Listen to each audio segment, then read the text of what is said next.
Hello everyone, उम्मीद करता हूँ आप सभी लोग स्वस्थ हो। इस वीडियो में हम एसएससी सीजीएल 2021 में जितने भी क्वेश्चंस पूछे गए थे प्रॉफिट एंड लॉस के वो सारे डिस्कस करेंगे। ठीक है, टोटल 42 क्वेश्चन पूछे गए थे क्योंकि 21 शिफ्ट में एग्जाम कंडक्ट कराया गया था। पहले मेरे दिमाग में आ रहा था कि ये जो सिलेक्टेड क्वेश्चन है सिर्फ अच्छे क्वेश्चन वही करा दूँ, लेकिन फिर मैंने सोचा कि बेसिक से मैं आपको सारे कंसेप्ट भी समझा दूंगा जिन्होंने पहले प्रॉफिट एंड लॉस नहीं पढ़ा, और सारे के सारे क्वेश्चन कर लेंगे तो आपकी अच्छी प्रैक्टिस भी हो जाएगी। इसकी पीडीएफ भी टेलीग्राम चैनल पर डलवा दी जाएगी। ठीक है, कुछ अच्छे लेवल के 8 से 10 क्वेश्चन का लेवल काफी अच्छा है। अगर मैं बात करूं एसएससी सीजीएल सीएचएसएल टीयर 1 में 2 क्वेश्चन आते हैं और एसएससी सीजीएल टीयर 2 में लगभग 6 से 8 क्वेश्चन प्रॉफिट एंड लॉस से आते हैं। एसएससी एमटीएस की बात करते हैं तो 3 क्वेश्चन टीयर 1 में आपको प्रॉफिट एंड लॉस चैप्टर से मिलेंगे, तो काफी ज्यादा जरूरी चैप्टर है। ठीक है, आगे बढ़ने से पहले एक प्लेलिस्ट है जिसमें आपको बहुत अच्छी वीडियोज मिल जाएंगी। अगर आप एसएससी एमटीएस एग्जामिनेशन की तैयारी कर रहे हो तो वो प्लेलिस्ट जरूर देखें एमटीएस एग्जाम में जाने से पहले, जिससे कि मैथ्स में आप 25 आउट ऑफ 25 स्कोर कर पाओ, क्योंकि सारे बेस्ट क्वेश्चन आपको वहाँ पे मिल जाएंगे। ये प्लेलिस्ट मैं आपको दिखा रहा हूँ यहाँ पे। ठीक है, फर्स्ट वीडियो से आप स्टार्ट करके लास्ट वीडियो तक जा सकते हो। लास्ट वीडियो में मेंशुरेशन डाला हुआ है, इसके अंदर और वीडियो ऐड होती जाएंगी, जैसे प्रॉफिट एंड लॉस सब करा रहा हूँ तो ये वीडियो भी ऐड हो जाएगी। ठीक है, और आगे जाके कुछ और अच्छे क्वेश्चंस मैं करवाऊंगा प्रॉफिट एंड लॉस के, तो वो भी उसमें ऐड कर दूंगा। तो एमटीएस तक ये प्लेलिस्ट और ज्यादा बढ़ जाएगी हमारी, कम से कम 10-15 वीडियो और ऐड हो जाएंगी। अभी भी इसमें 25 वीडियो है, अगर आप ये 25 वीडियो भी कर लो तो ये भी अपने आप में एक बड़ा टास्क है। और इन चैप्टर्स जो करा रखे हैं इसमें कभी कोई क्वेश्चन आपको फंसेगा नहीं एग्जामिनेशन। ठीक है, तो स्टार्ट करते हैं अब आगे। ये टीयर 1 के जो सोल्यूशन है वो इन चैप्टर्स के मैं करा चुका हूँ। आज प्रॉफिट एंड लॉस कंप्लीट हो जाएगा, अलजेब्रा का अनअकैडमी पे करवाया था। बाकी सारे ये 3-4 चैप्टर्स बचे अरिथमेटिक के, ये करवा दूंगा। और बाकी एडवांस मैथ्स की बात करें, अलजेब्रा हो गया, ज्योमेट्री और ट्रिग्नोमेट्री के अनअकैडमी पे स्पेशल क्लासेस की फॉर्म में वो कंप्लीट करा दिए जाएंगे। ठीक है, ज्योमेट्री के क्वेश्चंस के लिए 2 क्लासेस होंगी, एक मंडे को एक ट्यूसडे को। उसका लिंक डिस्क्रिप्शन बॉक्स में मिल जाएगा, आप उसमें जाकर एनरोल करके वो क्लासेस भी देख सकते हो।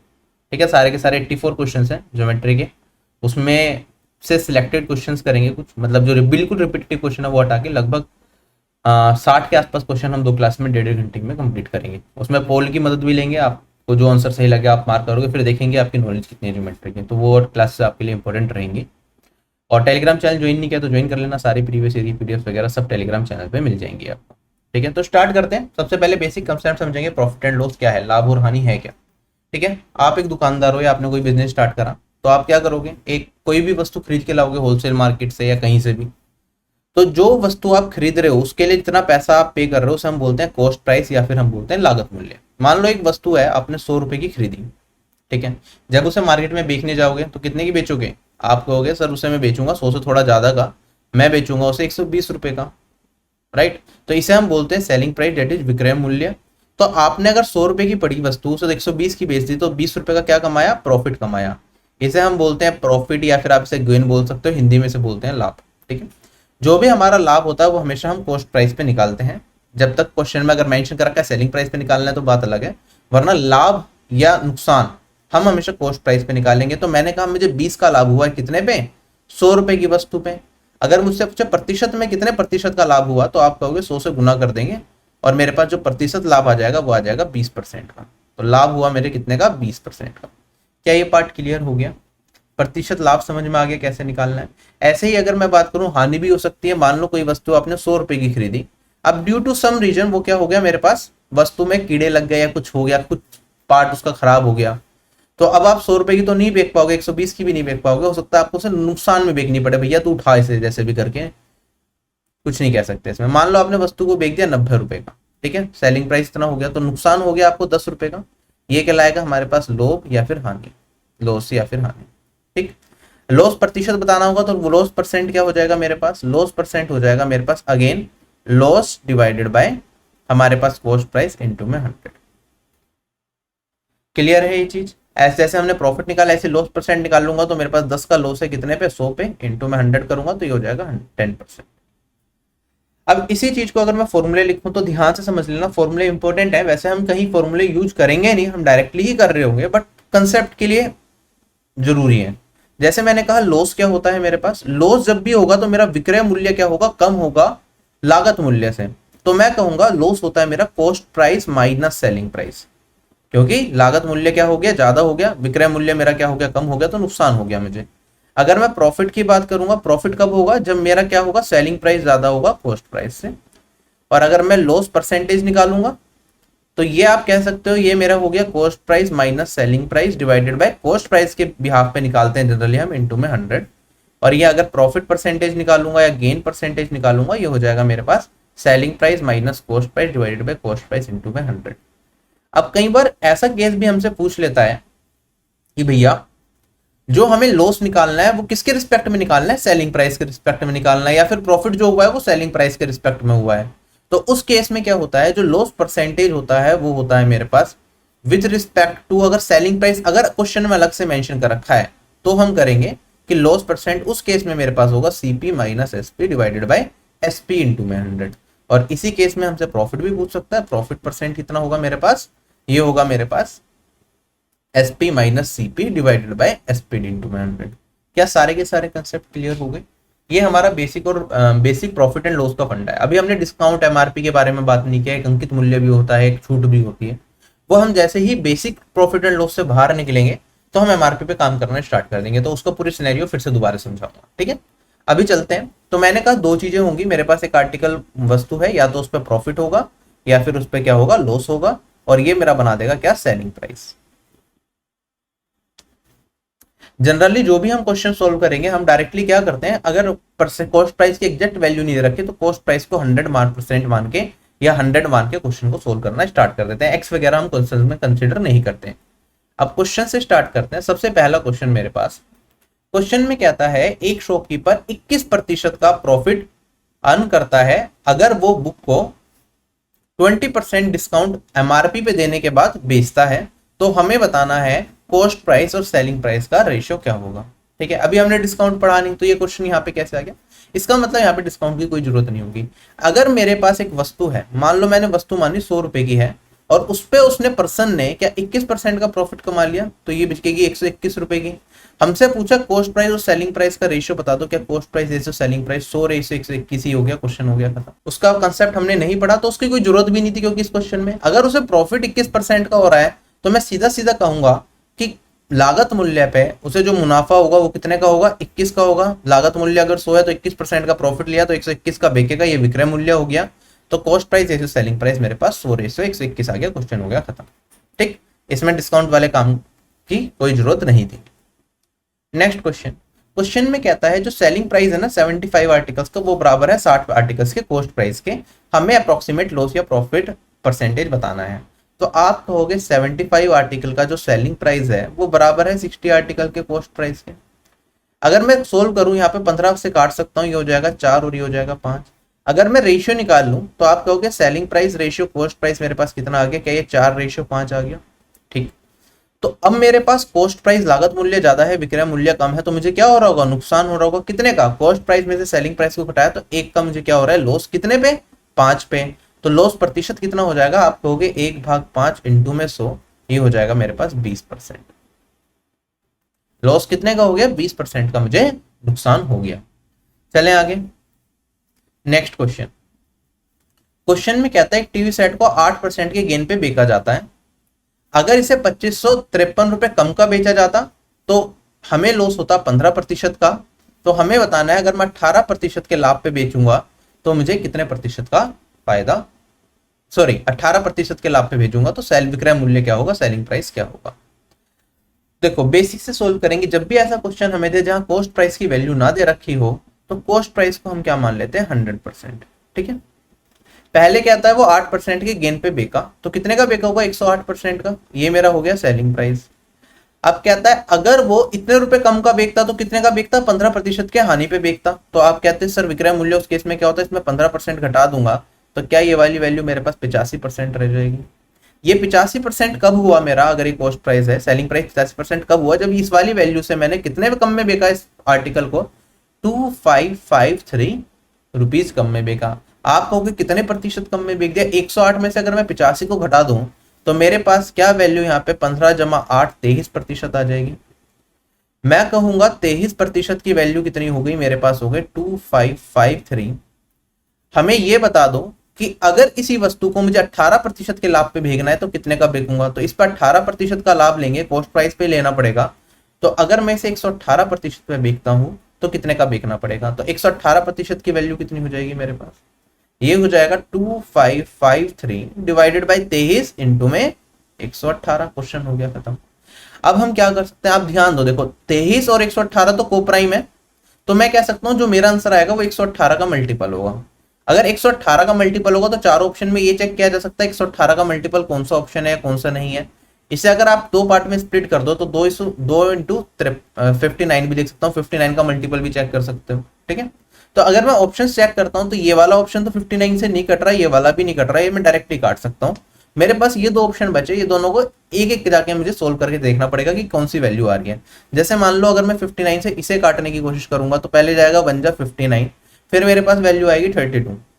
ठीक है, अब यूनिट डिजिट से कर लें ज्यादा बेटर है। 59 का मल्टीपल तो आप देख ही सकते हो, लेकिन 59 का मल्टीपल निकालना हल्का सा मुश्किल है, तो चेक कर लेना आप दोनों, उससे आंसर मिल जाएगा। एक तरीका हमने सीख लिया, वरना यूनिट डिजिट से कर लो, क्योंकि मुझे पता है 23 इसे ही काटेगा। तो जल्दी से बताओ, अगर ये यूनिट डिजिट 3 है, 3 के मल्टीपल में किससे मल्टीप्लाई करूंगा किसकी यूनिट डिजिट 3 आएगी? आप कहोगे 3 इंटू 1 ही क्या होता है 3। जब मैं 1 से करूंगा तो यहाँ पे जब मैं सोल्व करूंगा इसकी यूनिट डिजिट आएगी मेरे पास कितनी? 1। और अगर इसकी यूनिट डिजिट 1 है, इसकी यूनिट डिजिट 8 है, तो इसको इससे मल्टीप्लाई करूंगा तो लास्ट डिजिट क्या आएगी मेरे आंसर की? 8 आएगी। तो ऑप्शन नंबर बी ही करेक्ट हो सकता है। ये तरीका आप तभी लगाओगे जो मैं अभी आपको बता रहा हूँ यूनिट डिजिट वाला, जब नीचे मेरे पास क्या हो? ओड वैल्यू हो और ये ऊपर किसी भी वैल्यू को काट ना पाए। तो ये वाली वैल्यू नहीं काट सकती, तो इसका मतलब ये इसी वैल्यू को काटेगा और इसी वैल्यू को काटेगा, तो कितने टाइम्स जाएगा? 1 टाइम। तो आप ऐसे चेक कर सकते हो, यूनिटरी मेथड हम इसे बोलते हैं जो हम यूज करते हैं यूनिट डिजिट से क्वेश्चन को सोल्व करने के लिए। ठीक है, चले आगे, बाकी सोल्व करके आपका आंसर आ जाएगा, वरना 59 का मल्टीपल आप इन दोनों ऑप्शन में चेक कर सकते थे। नेक्स्ट क्वेश्चन बिल्कुल सेम टाइप का क्वेश्चन है। क्वेश्चन में कहता है एक ट्रेडर है, एक आर्टिकल को 16% बिलो बेचता है कॉस्ट प्राइस के। अगर आर्टिकल को 192.2 रुपए ज्यादा का बेचता तो उसे 15% का लाभ होता। तो हमें बताना है कॉस्ट प्राइस कितना होगा। कॉस्ट प्राइस को क्या मान लेंगे? 100% मान लेंगे। ठीक है, पहले वो बेच रहा है 16% कम में, तो -16 करना पड़ेगा, 84% हुआ बेच रहा होगा। अब उसे बेचना है 15% के लाभ पे, तो 115 का बेचना चाहता है वो प्रतिशत पे। हम और आर्टिकल की जो वैल्यू उसने बढ़ाई कितने से बढ़ाई? 192.2 रुपीज से बढ़ाई। कॉस्ट प्राइस की वैल्यू बतानी है। आप कहोगे 192.2 रुपीज किसके बराबर होगा?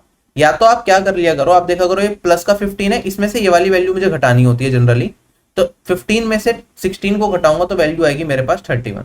तो 31% की वैल्यू इसके बराबर होगी, या तो मैं ऐसे कर लूं, वरना आप कहोगे 115 में से मैं 84 को घटाऊंगा तब भी मुझे 31% दिख जाएगा। ठीक है, 31% मेरे पास बराबर है 192.2 के। हमें बताना है कॉस्ट प्राइस की वैल्यू, 100% की वैल्यू क्या आ जाएगा आंसर? बिल्कुल वही यूनिट डिजिट से कर सकते हैं क्या, लेकिन दो ऑप्शन की मैच कर रही है, चलो कोई नहीं। 192.2 डिवाइडेड बाई 31 इंटू में 100 होगा, राइट। 31 और 100 तो कटेंगे नहीं, ये पॉइंट हटा दिया तो यहाँ पे 20 बनेगी। अगर मैं 1 से 2 को काटूंगा तो वैल्यू कितनी बचेगी मेरे पास? ये बचेगा 2 टाइम्स ही, तो लास्ट में जो वैल्यू आएगी, क्योंकि यहाँ पे 0 से भी मल्टीप्लाई होगा तो 20 आएगा, ये मैं कह सकता हूँ। चार ऑप्शन में 20 इसमें और इसमें आ रहा है, तो इन दोनों में से आंसर होगा, ये दोनों कट गए। अब पूरा ही सोल्व कर लो भैया, 31 का टेबल कोई ज्यादा मुश्किल तो है नहीं, दोनों चेक करना है हमें। ये मेरे पास आप अप्रोक्सीमेटली ले सकते हो, पहले मेरा 6 टाइम्स आएगा, तो यूनिट डिजिट भी 6, फर्स्ट डिजिट भी क्या आ जाएगी? 6, तो ये आंसर बन जाएगा मेरा। ठीक है, 31 इंटू 6 करूंगा 186, फिर 62 बचेगा, 2 टाइम्स आएगा और यहाँ पे एक 0 आ जाएगी। 620 is the right answer. Next question हमारे पास, अब देखो इसे थोड़ा सा डायरेक्टली करने की कोशिश करते हैं। हरी ने क्या करा? 8% का लॉस का भुगतान करा जब उसने एक आर्टिकल को बेचा। कहता है कि अगर 300 रुपए ज्यादा का बेचता तो उसे फायदा होता 4% का। तो हमें बताना कॉस्ट प्राइस कितना होगा। आप कहोगे कॉस्ट प्राइस 100% अगर मैं मान लेता तो 8% कम है, ये 4% ज्यादा है। गैप कितने का हो गया? क्या 8 और 4 12% का गैप हो गया मेरे पास? क्या 12% 300 के बराबर है? हमें बताना 100% की वैल्यू कितनी होगी। आप पहले तो इसे 3 से काट देंगे, 3 से काटूंगा तो ये आ जाएगा 4, और ये वाली वैल्यू मेरे पास कितनी आ जाएगी? वैसे तो पूरा ही कट जाता 25 टाइम्स, चलो कोई नहीं, ये वाली वैल्यू आ जाएगी मेरे पास 100। अब 4 को 100% में कन्वर्ट करना है तो मैं 25 से गुना कर दूंगा, यहाँ पे 25 से गुना कर दूंगा, 100% की वैल्यू हो गई 2500। खत्म question. Option number B correct. तो ये थोड़ा धीरे धीरे फास्ट करना अपने आप को चीजों को लेके। अब क्वेश्चन में कहता है एक ट्रेडर ने 640 किलो राइस खरीदे, उसका एक हिस्सा तो उसने 20% के प्रॉफिट पे बेच दिया और बचा हुआ हिस्सा उसने 5% के नुकसान पे बेच दिया। ओवरऑल ट्रांजेक्शन में उसे क्या हुआ? 15% का प्रॉफिट हुआ। तो हमें बताना है राइस की क्या क्वांटिटी इसने 5% के लॉस पे बेची थी। ठीक है, कई बार मैं बेकी बोलूंगा बेचने की जगह, तो बेची समझ लेना। ठीक है, चलो तो मैं कह सकता हूँ कुछ क्वांटिटी उसने, ए क्वांटिटी उसने प्रॉफिट पे बेची और बी क्वांटिटी उसने क्या बेची? लॉस पे बेची। तो टोटल उसने कितनी क्वांटिटी? 640 किलो खरीदा था, वही बेचा होगा, तो इसके बराबर हो गया। ए क्वांटिटी उसने बेची 20% के प्रॉफिट पे और बी क्वांटिटी उसने बेची 5% के लॉस पे। ए और बी पे टोटल जो उसे प्रॉफिट हुआ वो हुआ 15% का। तो क्या यहाँ पे हम एलिगेशन लगा सकते हैं, ए पे इतना एवरेज में प्रॉफिट हो रहा है, बी पे एवरेज में इतना नुकसान हो रहा है। और अगर मैं बात करूं टोटल के ऊपर, तो टोटल पे हमें प्रॉफिट हो रहा है 15% का। तो एलिगेशन लगा दूंगा तो मेरे पास वैल्यू आ जाएगी 20 में से 15 घटाया तो 5%, 15 में से अब क्या घटाएंगे, 5 को घटाएंगे तो ये बन जाएगा 20%। तो रेशियो निकालूंगा तो 4:1 आ गया। तो ये हमारे पास जो रेशियो आता है ये आता है क्वांटिटी का रेशियो, कि ए और बी की क्वांटिटी हमारे पास कितनी रही थी। ठीक है, तो हमसे पूछा है 5% लॉस पे कितनी क्वांटिटी हमने बेची। तो आप कहोगे सर ये टोटल तो मेरे पास 5 क्वांटिटी है, 5:640 के बराबर दे रखा है। हमसे क्या पूछा है, लॉस पे कितनी क्वांटिटी बेची गई, वो तो 1 रेशियो है। 5:640, एक रेशियो की वैल्यू कितनी हो जाएगी, 5 से विभाजित कर दूंगा तो ये आ जाएगा 128। क्वेश्चन हो गया खत्म, ये वाला ऑप्शन नंबर ए मेरा करेक्ट हो जाएगा। नेक्स्ट क्वेश्चन, क्वेश्चन में क्या आता है, ए ने एक आर्टिकल बेचा बी को 25% के लाभ पे, बी ने सेम आर्टिकल बेचा सी को 15% के लाभ पे। ठीक है, जो बी ने प्रॉफिट कमाया वो 40 रुपए कम है जो प्रॉफिट कमाया ए ने, तो हमें बताना है कॉस्ट प्राइस फॉर ए कितना था। ठीक है, तो जो ए का कॉस्ट प्राइस है उसे मैं मान लेता हूं 100। ठीक, अब ए ने इस आर्टिकल को बेचा बी को 25% के लाभ पे, तो 25% का लाभ लगा लेंगे, 100 पे 25% निकाला तो 125 का बेचा होगा बी को, तो ये बी का कॉस्ट प्राइस आ गया मेरे पास, ये ए का कॉस्ट प्राइस माना मैंने। अब आगे बी ने सी को बेचा 15% के प्रॉफिट पे, अगर इस पे 15% का प्रॉफिट लगाऊंगा तो इसका 15% या तो आप मैनुअली निकाल लो कि कितना होगा हमारे पास, 125 का 15 मतलब यहाँ पे 3/20 करना पड़ेगा, या फिर 10% निकालूंगा 12.5 आएगा, और अगर मैं 5% निकालूंगा तो ये 6.25 आएगा। ये वाली वैल्यू मुझे जोड़नी पड़ेगी, ये आएगा 18.75। तो यहाँ पे बी ने बेचा 18.75 के प्रॉफिट पे, किसे, सी को। तो सी को कितने का पड़ेगा, सी का कॉस्ट प्राइस आ जाएगा यहाँ पे हमारे पास 143.75, जिसकी वैसे निकालने की जरूरत थी नहीं। क्वेश्चन में क्या कहता है हमारे पास, जो प्रॉफिट बी ने कमाया वो क्या है, 40 रुपए कम है जो प्रॉफिट ए ने कमाया। तो ए ने कितने प्रतिशत का प्रॉफिट कमाया, आप कहोगे 100 पे 25%, 25 का प्रॉफिट ए ने कमाया, बी ने इतने का 18.75 का प्रॉफिट कमाया। इन दोनों का डिफरेंस निकालूंगा तो वैल्यू कितनी आ जाएगी मेरे पास, ये वैल्यू आ जाएगी 6.25। 6.25 की वैल्यू कितनी दे रखी है, मुझे दे रखी है 40। मुझे बताना है ए का कॉस्ट प्राइस कितना है। ठीक है, अगर ये इसमें 16 से गुना कर दूं और इसमें भी 16 से गुना कर दूं तो जो मेरे पास वैल्यू आएगी ये वाली, ये तो बन जाएगा 100, और ये वाली वैल्यू कितनी बन जाएगी मेरे पास, 16 चौक 64, 640। तो कॉस्ट प्राइस आर्टिकल का रहा होगा मेरे पास 640। क्वेश्चन हो गया खत्म।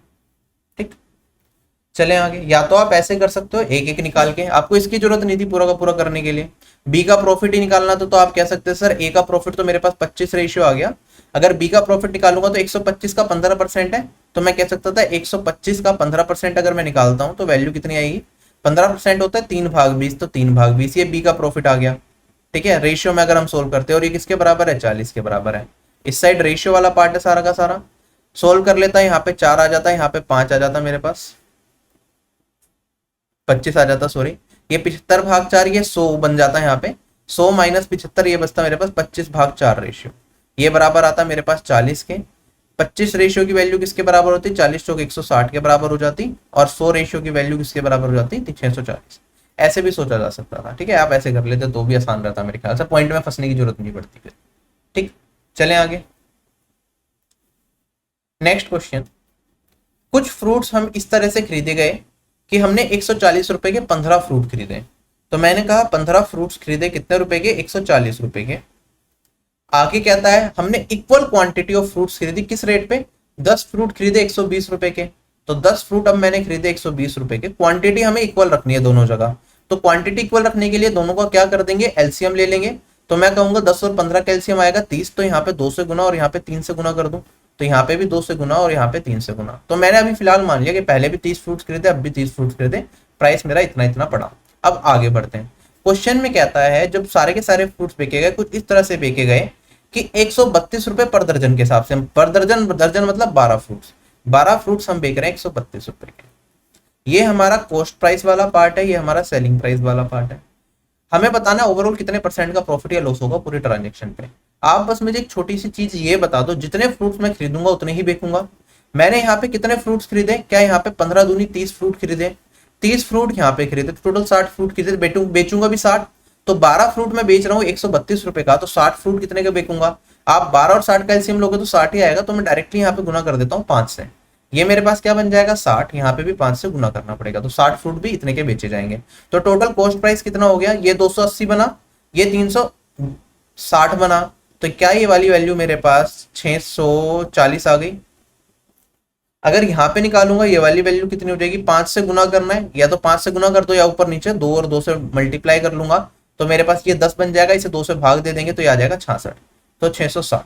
640 का पड़ा, 660 का बेच दिया, तो कितने का प्रॉफिट कमाया? 20 का कमाया 640 पे, तो 20 भाग 640 इंटू में 100, ये मेरा प्रॉफिट परसेंटेज हो जाएगा। 20 से काटूंगा तो ये वाली वैल्यू आ गई 32, 32 से इसे काट दोगे तो कितना टाइम्स जाएगा? 3 टाइम्स जाएगा, या तो आप इसे पहले कन्वर्ट कर लो 4 से काट के, ये मेरे पास बचेगा 8, ये बचेगा मेरे पास 25, ये आएगा 3 1 भाग 8, ठीक है, ये मेरे पास प्रॉफिट परसेंटेज होता है। नेक्स्ट क्वेश्चन हमारे पास एक अच्छा क्वेश्चन। अब क्वेश्चन में कहता है एक आर्टिकल को हम बेचते हैं 131.25 का, और जो प्रॉफिट होता है वो हमारा बराबर होता है, प्रॉफिट की जो परसेंटेज है वो बराबर है किसके? जो एक्चुअल कॉस्ट प्राइस है। अगर हमें 40% का प्रॉफिट अर्न करना है तो हमें बता दो आर्टिकल को कितने रुपए का बेचना चाहिए। ठीक, तो मैं मान लेता हूं मेरे पास आर्टिकल का कॉस्ट प्राइस है एक्स, ठीक है। अब मुझे जब मैं इसे बेच रहा हूं तो मुझे प्रॉफिट भी कितना हो रहा है? x% का ही हो रहा है, तो इसे x% से बढ़ाऊंगा तो ये वैल्यू कितनी बन जाएगी? 100 प्लस x डिवाइडेड बाय 100, ये मेरा सेलिंग प्राइस आ जाएगा। ये बराबर दे रखा है 131.25 रुपए के।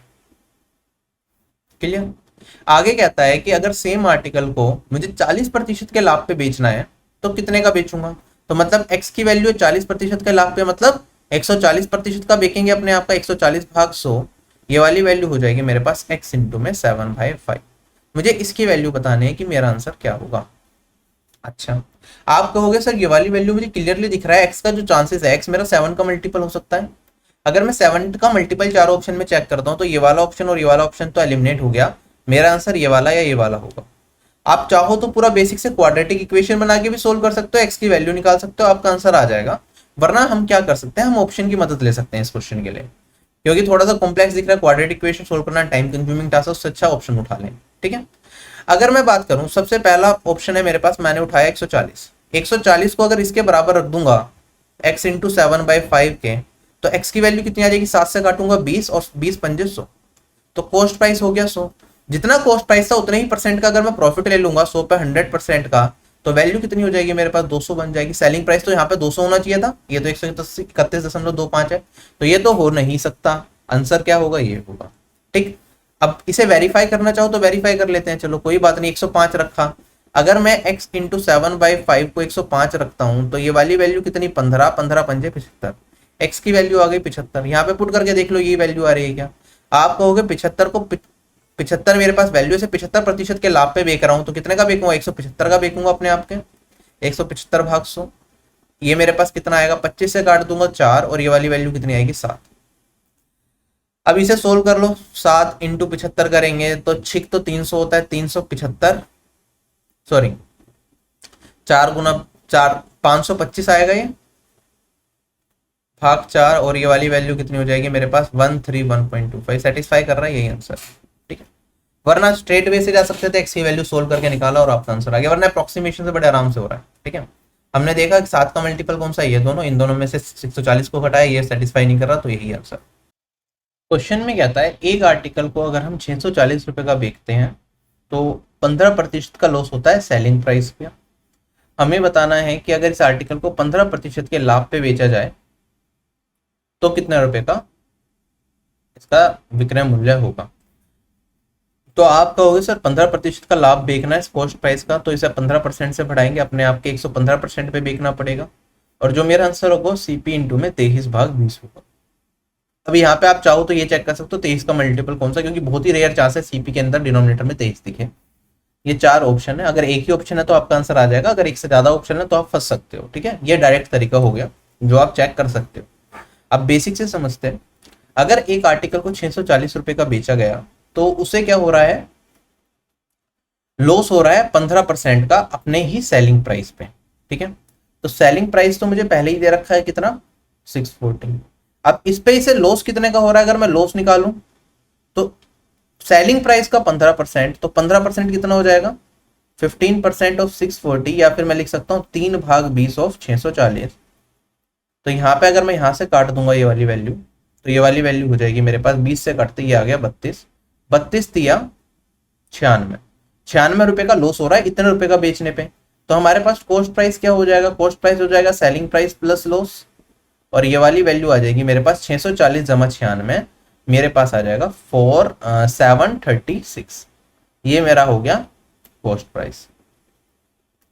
कॉस्ट प्राइस निकल गया, हमें मिल गया यहाँ पे क्या, जो सेलिंग प्राइस चाहिए वो होगा सीपी इंटू में 23/20। आंसर कितना आ जाएगा मेरे पास, रिक्वायर्ड सेलिंग प्राइस ये हो जाएगा 736 इंटू में 23/20। अब सोल्व करेंगे, कैसे सोल्व करेंगे, आप देखो भैया 2 से काटूंगा तो 10 आएगा, और ये वाली वैल्यू को 2 से काट दूं तो मेरे पास बचेगा यहाँ पे 368।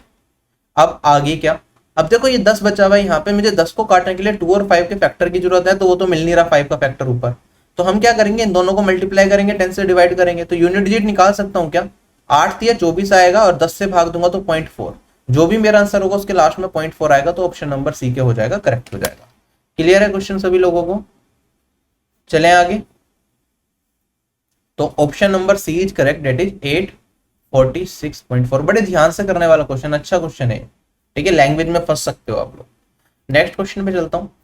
क्वेश्चन में कहता है मेरे पास एक शॉपकीपर है जिसने 20 किलो शुगर खरीदी 45 रुपए पर किलो के हिसाब से, फिर 25 किलो शुगर खरीदी 50 रुपए पर किलो के हिसाब से, और 35 किलो शुगर खरीदी 40 रुपए पर किलो के हिसाब से। 450 रुपए उसने ट्रांसपोर्टेशन पे लगाए और अदर एक्सपेंसेस में लगाए। कहता है कि तीनों टाइप की शुगर को मिक्स कर दिया और सारे स्टॉक को 52.5 रुपए पर किलो के हिसाब से बेच दिया, तो हमें बताना है प्रॉफिट परसेंटेज इंटायर ट्रांजेक्शन में क्या होगा। तो सबसे पहले तो मैं क्या कर लेता हूँ, 1 किलो की कॉस्ट प्राइस निकाल लेता हूँ, 1 किलो की सेलिंग प्राइस हमें ये दे रखी है, तो सोल्व करके बता देंगे क्या प्रॉफिट या क्या लॉस है। तो आप कहोगे सबसे पहले तो सर कितने रुपए मेरा खर्चा हुआ, 20 किलो शुगर खरीदी 45 रुपए पर किलो के हिसाब से, तो 20 इंटू 45 ये खर्च करे होंगे मैंने। फिर मैंने 25 किलो शुगर खरीदी 50 रुपए पर किलो के हिसाब से, और फिर मैंने 35 किलो शुगर खरीदी 40 रुपए पर किलो के हिसाब से, तो इतना तो मेरा खर्चा हो गया। अगर मैं इसमें बात करता हूँ 450 रुपए ट्रांसपोर्टेशन में भी, तो टोटल कॉस्ट मेरी आ गई इतनी। टोटल क्वांटिटी मैंने कितनी खरीदी थी, टोटल क्वांटिटी खरीदी थी मैंने 20, 25 और 35, ये हो गया मेरे पास 60 और 20 80 किलो।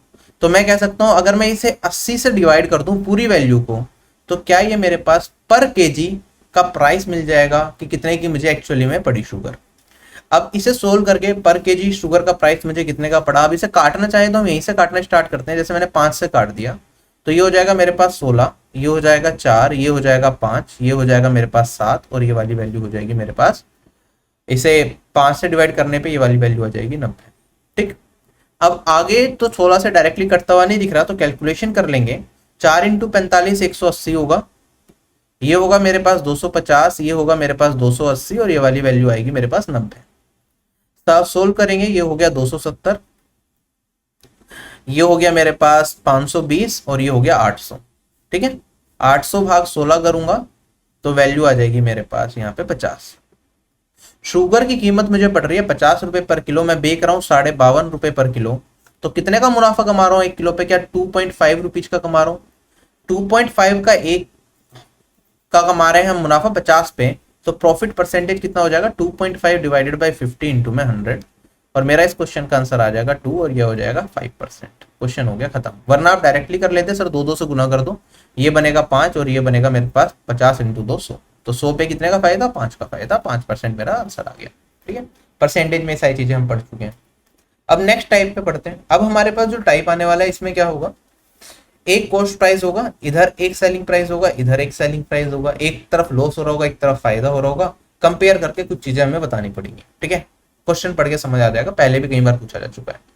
क्वेश्चन में कहता है एक आर्टिकल को अगर हम 246.8 रुपीज का बेचते हैं तो हमें 20% का मुनाफा ज्यादा होता है किससे, जो मुझे लॉस होता है अगर सेम आर्टिकल को मैं 216 रुपए का बेचता हूं।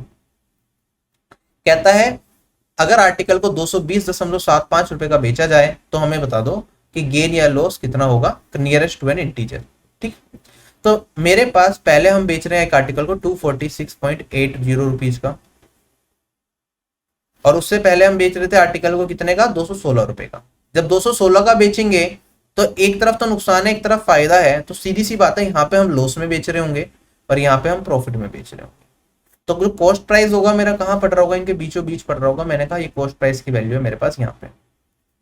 आगे क्या आता है, सेकंड केस में, इस वाले केस के अंदर मेरे पास क्या होता है, 20% ज्यादा मुनाफा होता है जब मैं इस रेट पे बेचता हूँ। तो 20% कितना होता है, ये होता है मेरे पास 1/5। तो मैं कह सकता हूँ अगर मेरे पास फर्स्ट केस में लॉस कितने का था, 5x का था, x को इसे 5x मान लिया, तो हम कहेंगे सेकंड केस में जो मुनाफा है वो कितना होगा, 20% ज्यादा, मतलब 5 और 1 6। तो यहाँ पे क्या मुनाफा मेरा 6x का होगा। अगर मैं गैप निकाल लूं इन दोनों वैल्यूज में, तो क्या ये गैप मेरे पास 11x का आ गया और वो किसके बराबर हो जाएगा, इसमें से ये वाली वैल्यू को घटाया मैंने तो ये आएगा 32.8। और अगर मैं 11 से काटता हूं 38.8 को, तो ये वाली वैल्यू आ जाएगी मेरे पास 2z आएगा पहले तो, और फिर 0.8 2.8।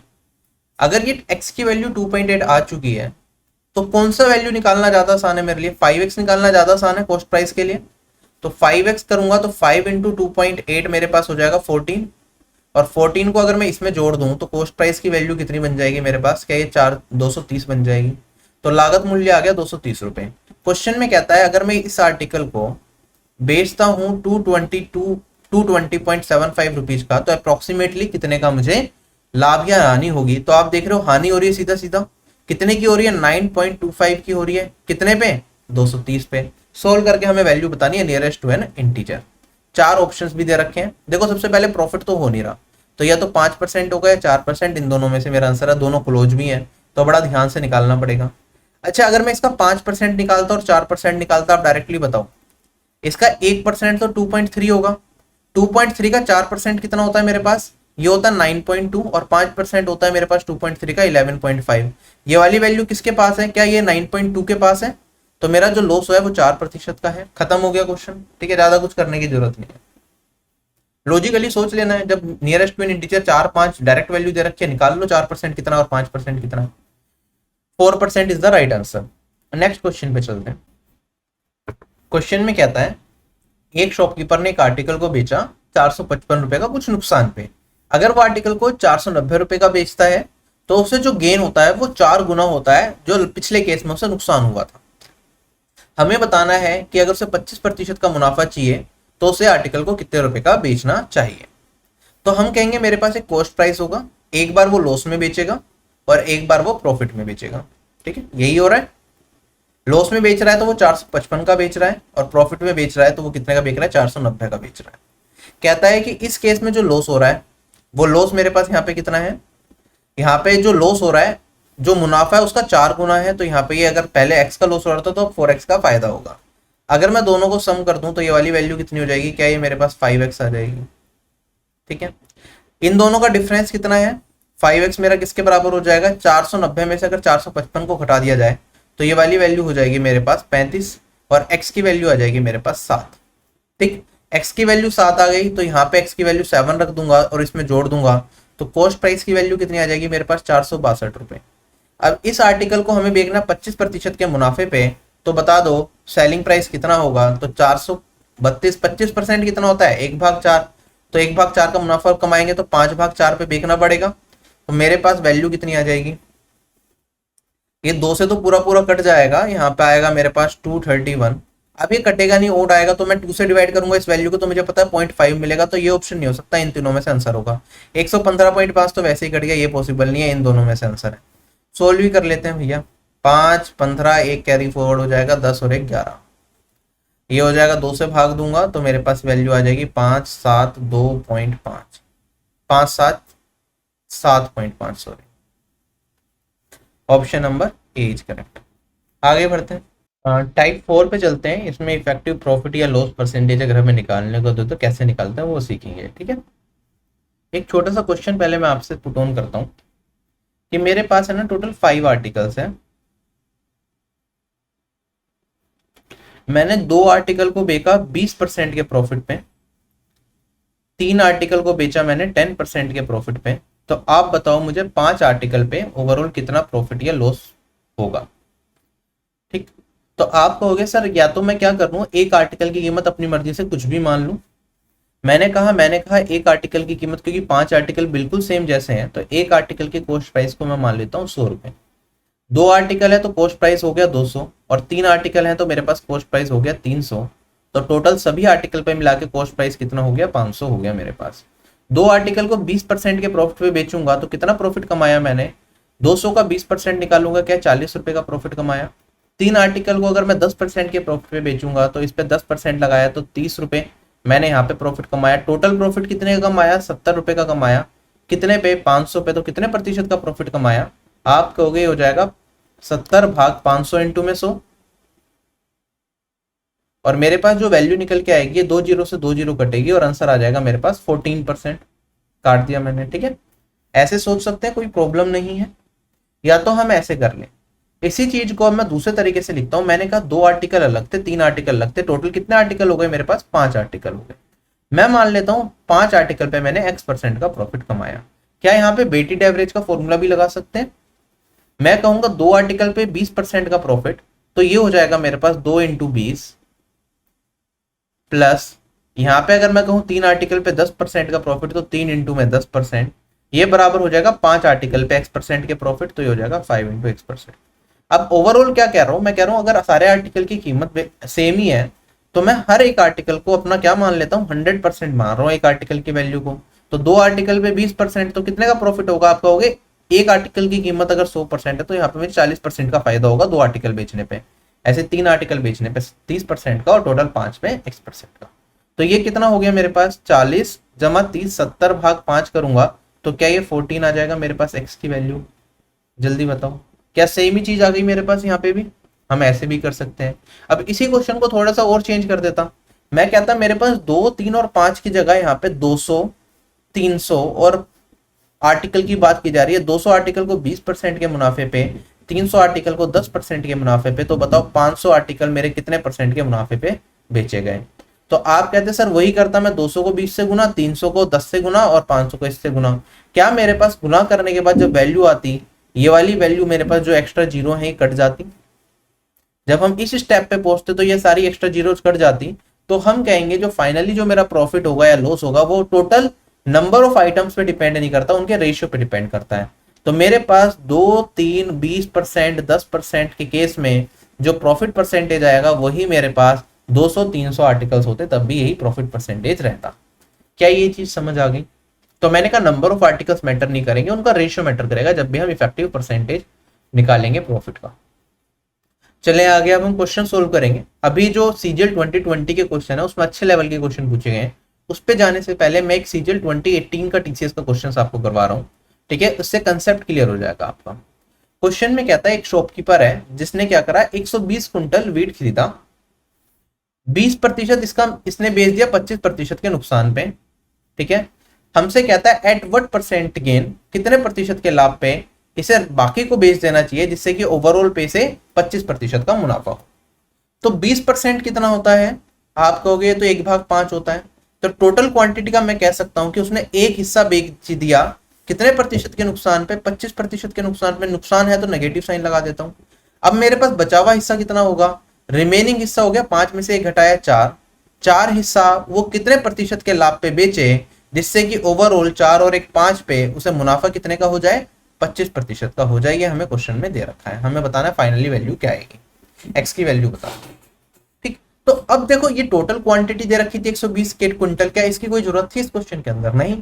ठीक है, हम डायरेक्टली कर सकते हैं इस चीज को सोल्व। आप कहोगे 1 इंटू 25 कर दूंगा तो माइनस का 25 आएगा मेरे पास, और यहाँ पे 4 इंटू एक्स करूंगा तो 4x% आएगा, और यहाँ पे इधर सोल्व करूंगा 5 इंटू 25 125% आ जाएगा। सोल्व करेंगे तो ये 25 इधर जाके 150 बनाएगा, एक्स की वैल्यू कितनी आ जाएगी 150 भाग 4, और ये वाली वैल्यू हो जाएगी मेरे पास 37.5। तो हमें जो बचे हुए आर्टिकल्स थे ना, बचा हुआ जो बीट था उसे इतने प्रतिशत के लाभ पे बेचना पड़ेगा। ये सीधा सीधा इस क्वेश्चन का आंसर आ गया। आई होप अब कंसेप्ट क्लियर हो चुका होगा। अब डायरेक्टली हम क्वेश्चन सोल्व करेंगे जो अच्छे लेवल के हैं इस टाइप के, जो अभी पूछे गए सीजीएल 2020 में। क्वेश्चन में कहता है एक डीलर ऐसा है जिसने 1800 रुपए के टॉयज खरीदे, 40% को उसने बेच दिया 15% के नुकसान पे, बचे हुए का 33.1/3% उसने बेच दिया 20% के मुनाफे पे। हमें बताना है जो रिमेनिंग टॉयज बच गए उसे कितने प्रतिशत के मुनाफे पे बेचे जिससे कि उसे ओवरऑल पे 10% का लाभ हो। ठीक। तो 40% सबसे पहले दे रखा, 40% क्या होता है मेरे पास 2/5। तो मैं कह सकता हूं पहले उसने 2 आर्टिकल्स बेचे, अगर टोटल आर्टिकल्स मैंने मान लिए 5 हैं, उसने कितने के बेचे, 2 आर्टिकल्स बेचे उसने, तो एज बेचे 15% के नुकसान पे, तो -15% का लॉस हो गया। फिर जो बचे हुए हैं, अब 2 घटा दूंगा 5 में से, तो बचे हुए हैं 3, 3 के 33 1/3% मतलब 1/3, तो ये निकालूंगा मेरे पास आ जाएगा एक आर्टिकल है उसे उसने बेचा 20% के मुनाफे पे, और जो अब रिमेनिंग आर्टिकल्स बच गए, ठीक है, वो कितने प्रतिशत के लाभ पे बेचे, जिससे कि ओवरऑल उसे 10% का लाभ हो। टोटल 5 थे, 2 और 1 3 बिक चुके हैं, तो मेरे पास कितने आर्टिकल्स बचे, क्या ये 2 आर्टिकल्स बचे। ये कैसा आया, 5 - 3 करके। 2 आर्टिकल्स को मैं मान लेता हूँ X% के प्रॉफिट पे बेचेगा, जिससे कि ओवरऑल टोटल कितने आर्टिकल से 3 और 2 5, इसे मुनाफा हो जाए कितने प्रतिशत का, 10% का। सोल्व कर लो, तो 2 इंटू -15 करूंगा तो माइनस का 30 आएगा, ये प्लस का 20 आएगा, प्लस 2x% किसके बराबर हो जाएगा मेरे पास, ये बराबर हो जाएगा 5 इंटू 10 50% के। मेरे पास जो इस क्वेश्चन का आंसर निकल के आएगा सोल्व करने के बाद, ये 50 में से हम यहाँ पे 10 ऐड होगा 60, और x की वैल्यू आ जाएगी 30। 30% इज द राइट आंसर। ठीक है, चलें आगे। x की वैल्यू आई 30, तो 30% पे हमने क्या करा, बाकी जो टॉयज है उसे बेचना पड़ेगा, जिससे कि हमें डिजायर्ड रिजल्ट मिले। अब एक क्वेश्चन और बेहतरीन पूछा गया, यहाँ पे हमारे पास फ्रूट मर्चेंट से रिलेटेड क्वेश्चन है। क्वेश्चन में क्या था, एक फ्रूट मर्चेंट है जिसने कुछ बनानाज खरीदे, कुछ केले खरीद लिए, 1/5 उसमें से क्या हो गए, खराब हो गए, और उसने उसे फेंक दिया। ठीक, तो अगर मैं बात करूं 1/5, तो टोटल में मान सकता था मेरे पास कितने बनानास थे, टोटल उसने 5 बनाना खरीदे और एक खराब हो गया फेंक दिया, तो उसके पास कितने बनाना बचे, 4। आगे क्या आता है, ही sold 2/5 of the bananas with him at 15% profit. तो जितने उसके पास अब बनाना बचे विद हिम, जो अब है उसके पास 4 बनाना, उसके 2/5 को उसने क्या बेचा, 50% के प्रॉफिट पे बेचा। तो इसका 2/5 हो जाएगा मेरे पास ये, इसे बेचा गया 15% के प्रॉफिट पे, and the remaining bananas at 10% profit. तो रिमेनिंग को 10% पे, रिमेनिंग किसका, जो अब इसे घटाने के बाद बचे होंगे, 4 का 2/5 तो इधर बेच दिया, तो रिमेनिंग कितने होंगे, 4 के 3/5 बचे होंगे, उसे उसने बेचा कितने के, 10% के लाभ पे बेचा। हमें बताना ओवरऑल प्रॉफिट और लॉस कितना होगा। ठीक है, तो अगर मैं बात करूं टोटल 5 बनानास थे, इस पे ओवरऑल प्रॉफिट और लॉस में मान लेता हूं X% का रहा होगा। X की वैल्यू निकाल लेंगे यहाँ पे सोल्व करके। अब देखो ध्यान से, ये मैंने एक बनाना जो खराब हुआ था, ठीक है, उसका तो कॉस्ट प्राइस रिकवर नहीं कर पाएगा मेरा, तो क्या मैं कह सकता हूं जो एक बनाना जो मेरा खराब हो गया, इसे मैंने 100% के नुकसान पे बेचा। क्या इसे इस तरह से समझ सकते हैं, क्योंकि उसका तो कुछ मिलना नहीं है। एक बनाना मैंने 100% के नुकसान पे, बचे हुए 4 बनाना, 4 बनाना को मैंने पहले को 2/5 के नुकसान, पहले 4 बनाना का 2/5 पार्ट 15% के प्रॉफिट पे, और जो रिमेनिंग बनाना बच गए 4 का 3/5 हिस्सा, वो मैंने 10% के प्रॉफिट पे। ओवरऑल बताना है कितने परसेंट का प्रॉफिट होगा। तो 1 इंटू -100 करूंगा तो -100 आ जाएगा मेरे पास। अब यहाँ पे 4 इंटू 2 8/5 इंटू 15 करूंगा तो 8 या 24% होगा, और यहाँ पे 4 इंटू 3/5 12/5 इंटू 10 करूंगा, 12 दूनी 24%। तो यहाँ पे भी मेरे पास 24% का लाभ, एक इसके बराबर ये 5x के बराबर हो जाएगा।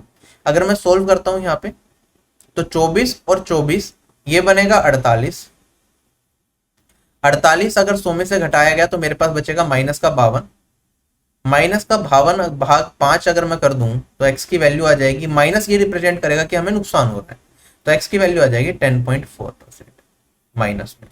तो मुझे लोभ किसका हो गया, -10.4% का हो गया। ठीक है, ये जो परसेंटेज वाले सिंबल से कंफ्यूज मत होना, अगर मैं लोभ मान लेता मुझे x का हुआ है तो परसेंटेज में निकलती वैल्यू इतने का हो जाएगा, वरना आप डायरेक्ट करते हैं। चले आगे। अब तीसरा केस आता है हमारे पास, जब सेलिंग प्राइस क्या हो जाता है, इक्वल बना देते हैं कुछ क्वांटिटीज का। ठीक है, वो टाइप 4 पहले कर दिया, टाइप 3 बाद में आएगा, कोई फर्क नहीं पड़ता इससे। ठीक है, क्वेश्चन में क्या कहता है मेरे पास, एक शॉपकीपर ने 2 आइटम्स बेचे, जो जो सेलिंग प्राइस है फर्स्ट आइटम का वो बराबर दे रखा है cost price of second item के। पहले आइटम को उसने 20% के प्रॉफिट पे बेचा, और दूसरा आइटम को उसने 10% के नुकसान पे बेचा। तो हमें बताना है ओवरऑल प्रॉफिट या लॉस प्रतिशत कितना होगा। ठीक है, तो मैंने पहले आर्टिकल को माना ए, दूसरे आर्टिकल को माना बी। कॉस्ट प्राइस और सेलिंग प्राइस की बात करते हैं।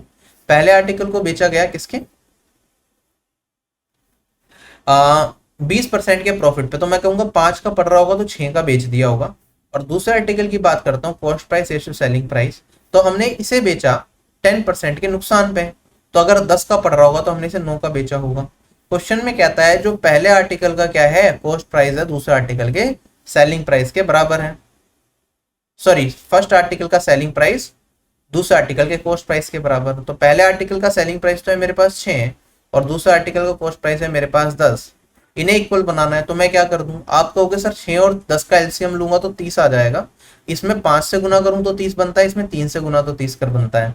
तो यहाँ पे 5 से गुना और यहाँ पे 3 से गुना। क्या अब दोनों का कॉस्ट प्राइस सेम हो गया? सॉरी, पहले का कॉस्ट सेलिंग प्राइस और दूसरे का कॉस्ट प्राइस सेम हो गया। हमें बताना ओवरऑल प्रॉफिट और लॉस, तो टोटल कॉस्ट प्राइस और सेलिंग प्राइस निकालना पड़ेगा। तो 5 इंटू 5 25, ये हो गया 30, ये हो गया 30 और ये हो गया 27। टोटल कॉस्ट प्राइस कितना आ गया? 25 और 30 55। टोटल सेलिंग प्राइस की बात करेंगे, ये आ गया मेरे पास 57। तो फायदा हो रहा है कितने का? 2 का फायदा हो रहा है 55 पे। कितने प्रतिशत का लाभ होगा? पहली चीज, हानि वाला तो कट गया, लाभ होगा। ठीक है, 2 का लाभ है 55 पे, इंटू में 100 करते हैं। ठीक है, प्रॉफिट वाला देख रहे हैं, देखो एक में तो मेरे पास डिनोमिनेटर में 11 दिख रहा है, एक में दिख रहा है 3। कौन सा आंसर हो सकता है? यही हो सकता है। अप्रोक्सीमेटली भी निकालोगे तब भी यही है। आप इसे 5 से काट दोगे तो ये 20 आएगा, ये मेरे पास 11 आएगा। तो 20, 2 इंटू 20 40 भाग 11। तो डिनोमिनेटर में क्या बचेगा? सोल्व करके 11 बचेगा, तो वही आंसर है। वरना सोल्व करेंगे 3 7 भाग 11। क्वेश्चन हो गया। चलूं आगे। क्वेश्चन में क्या था, एक आर्टिकल ने एक ट्रेडर ने 2 आर्टिकल्स खरीदे 490 रुपए के। एक को बेचा उसने 20% के नुकसान पे और एक को बेचा उसने 16% के प्रॉफिट पे। दोनों का सेलिंग प्राइस हमें सेम दे रखा है, तो हमें बता दो कॉस्ट प्राइस क्या होगा उस आर्टिकल का जिसे हमने 20% के नुकसान पे बेचा। बेसिक से करेंगे फिर डायरेक्ट करेंगे। मैंने कहा पहला आर्टिकल जो लॉस पे बेचा गया उसे मैंने मान लिया ए, और जो फायदे पे बेचा गया उसे मान लिया बी। दोनों के कॉस्ट प्राइस और को मान लिया मैंने ए और बी। तो कितने के खरीदे थे? 2 आर्टिकल उसने 490 रुपए के खरीदे थे। ठीक है, अगर मैं एक को 20% की हानि पे बेच दूं तो आप कहोगे ए को बेचूंगा मैं उसके 80% पे, ये उसका सेलिंग प्राइस आ गया। बी को बेच रहा हूं मैं 16% के प्रॉफिट पे, तो अगर इसे मैं 16% के प्रॉफिट मतलब अपने आप के 116% पे बेच दूं तो इनका जो सेलिंग प्राइस है वो सेम है। तो सेलिंग प्राइस को हमने कर दिया सेम। तो क्या मैं कॉस्ट प्राइस का रेशियो निकाल सकता हूँ ए और बी? अभी काट नहीं रहा, ए और बी की वैल्यू कितनी आएगी? ये हो जाएगा 116 भाग 80। ठीक है, ये इनके कॉस्ट प्राइस का क्या आ गया मेरे पास? रेशियो आ गया। टोटल कॉस्ट प्राइस इतना दे रखा है, हमें बताना है ए का कॉस्ट प्राइस कितना होगा, इसकी वैल्यू बतानी है। अच्छा, अब इस जो यहां तक हम पहुंचे हैं इसे हम डायरेक्टली भी एग्जाम में कर सकते हैं। जब सेम टाइप का क्वेश्चन बनता है, आप कहोगे कॉस्ट प्राइस का रेशियो मेरे पास डायरेक्टली क्या होगा? जिस आर्टिकल को मैं लॉस पे बेच रहा हूं और उस पे फिर भी मुझे क्या हो रहा है, उसका सेलिंग प्राइस फिर भी उस आर्टिकल के बराबर आया जिसे मैं क्या कर रहा हूं, प्रॉफिट पे बेच रहा हूं। तो आप क्या ये कह सकते हो जिसे लॉस पे बेचा गया है जिस आर्टिकल को, उसकी कीमत ज्यादा रही होगी, उसका कॉस्ट प्राइस ज्यादा रहा होगा? जल्दी बताओ। जिस आर्टिकल को मैं लॉस पे बेच रहा हूं, ये मेरे पास CP1 है, इसे मैंने लॉस पे बेचा तो सेलिंग प्राइस आया। अब एक आर्टिकल है CP2 जिसे मैं प्रॉफिट पे बेचूंगा तो सेलिंग प्राइस के बराबर आएगा। तो क्या मैं कह सकता हूँ जो ये वाला आर्टिकल है इसका जो कॉस्ट प्राइस होगा वो ज्यादा होगा, इसका कॉस्ट प्राइस कम होगा। ठीक, तो आपको कुछ नहीं करना। जब इस टाइप का क्वेश्चन बने, आप कहोगे जो आर्टिकल पहले आर्टिकल देखा मैंने लॉस पे बेचा है तो इसे मैंने ए मान लिया, इसे बी मान लिया, इनके कॉस्ट प्राइस का रेशियो क्या होगा? लॉस वाले आर्टिकल की वैल्यू ज्यादा होगी, तो आप क्या करो, ये प्रॉफिट है ना यहाँ पे 16% का, तो 100 में 16 जोड़ दो। और अगर मैं बात करूं एक आर्टिकल पे नुकसान है 20% का, तो बी आर्टिकल की बात करूंगा तो 100 में क्या घटा दो, ये 20 को घटा दो। तो ये मेरे पास इनके कॉस्ट प्राइस का रेशियो आ जाएगा जो कि आ गया 116 रेशियो 80। डायरेक्टली आप ऐसे कर सकते हो। अब ये मैं काट के देखता हूँ कौन सी वैल्यू से कट जाएगा। 4 से घटेगा, ये वाली वैल्यू आ जाएगी 20 और ये वाली वैल्यू आ गई 29। अब एक चीज तो मैं ये कह सकता हूँ, जो मेरा आंसर होगा क्या वो 29 का मल्टीपल होगा? सीधी सी बात बताओ, क्योंकि इन दोनों का सम है 49 रेशियो, 49 इसके बराबर दे रखा है। तो 49 और 29 को प्राइम है, तो आंसर 29 का मल्टीपल यही हो सकता है। वरना 29 से धीरे धीरे कट रहा है 10 गुना, तो इसका भी 10 गुना होगा, मेरा आंसर हो जाएगा 290। क्वेश्चन हो गया खत्म। नेक्स्ट क्वेश्चन पे चलते हैं। अब बिल्कुल सेम टाइप का क्वेश्चन है। राधा ने क्या करा, एक फ्रिज खरीदी और एक वॉशिंग मशीन खरीदी। कितने रुपए की? 57,300 रुपए की, दोनों को मिला के प्राइस। इसने क्या करा, फ्रिज को बेचा 15% के प्रॉफिट पे और वॉशिंग मशीन को बेचा 24% के नुकसान पे। तो हमें बताना है वॉशिंग मशीन का लागत मूल्य क्या होगा। तो मैं कहूंगा वॉशिंग मशीन रेशियो में क्या कर लेता हूँ, दूसरी चीज थी फ्रिज, क्या होगा वॉशिंग मशीन को लॉस पे बेचा तो हम क्या करेंगे, इसके सामने जो रेशियो आएगा वो किसका आएगा, जो हमने 15% के प्रॉफिट पे बेचा, तो 100 जमा 15 115 होगा। अगर फ्रिज की बात करूंगा, फ्रिज अगर हम बात करें तो यहाँ पे इसमें 100 में से 24 को घटाऊंगा तो वैल्यू आएगी 76।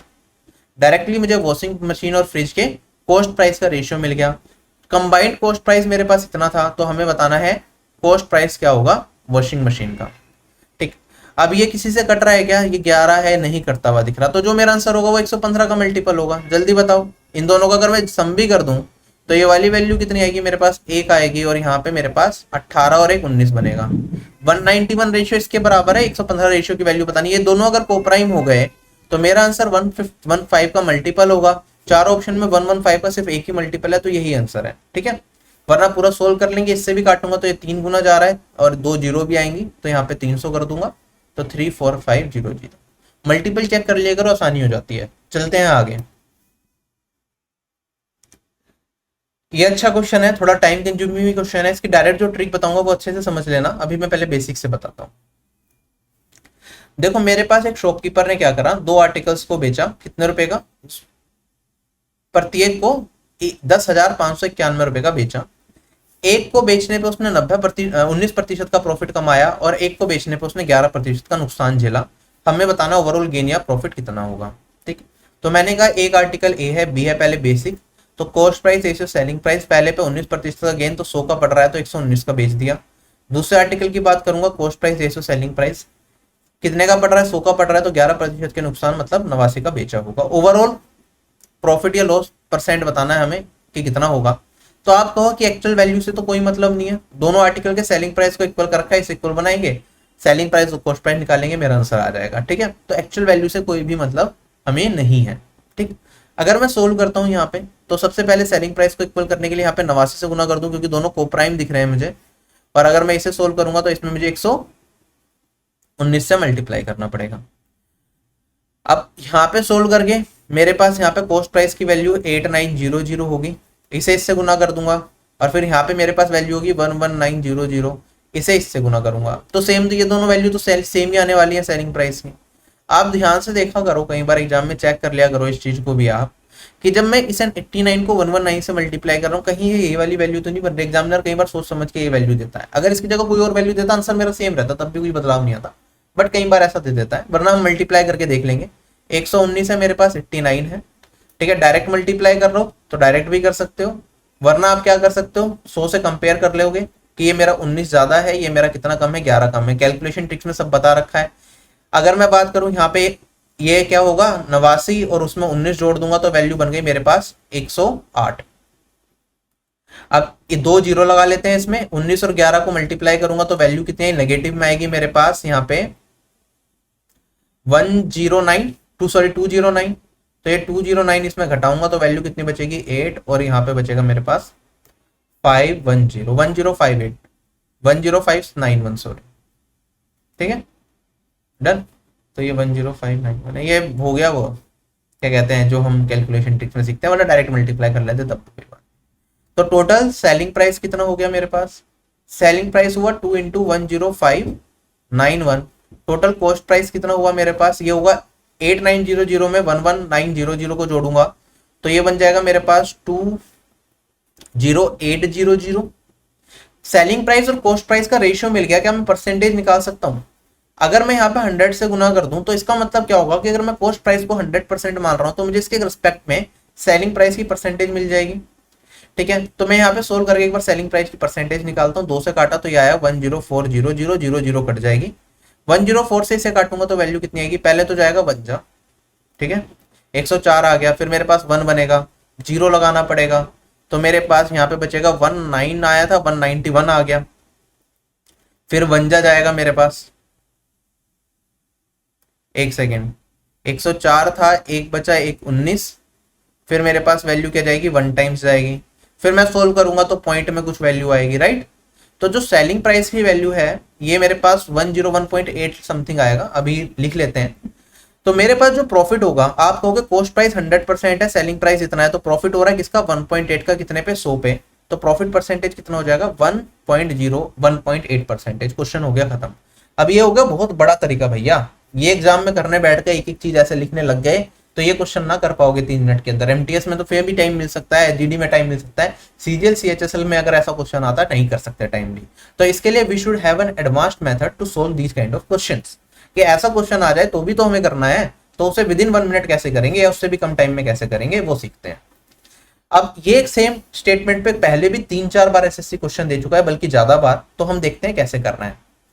एक पे मुझे क्या हो रहा है, फायदा हो रहा है 19% का, एक पे नुकसान हो रहा है 11% का। आप डायरेक्टली लिखोगे सीपी बाय एसपी इंटू में 100%, मतलब कॉस्ट प्राइस को मैं मान रहा हूँ 100%, सेलिंग प्राइस की परसेंटेज निकालेंगे कॉस्ट प्राइस के टर्म्स में कितनी आ रही है, ये किसके बराबर होगा। सुनो, पहले आर्टिकल को बेका 19% के फायदे पे, तो यहाँ पे लिखो 100 में जोड़ दिया 19।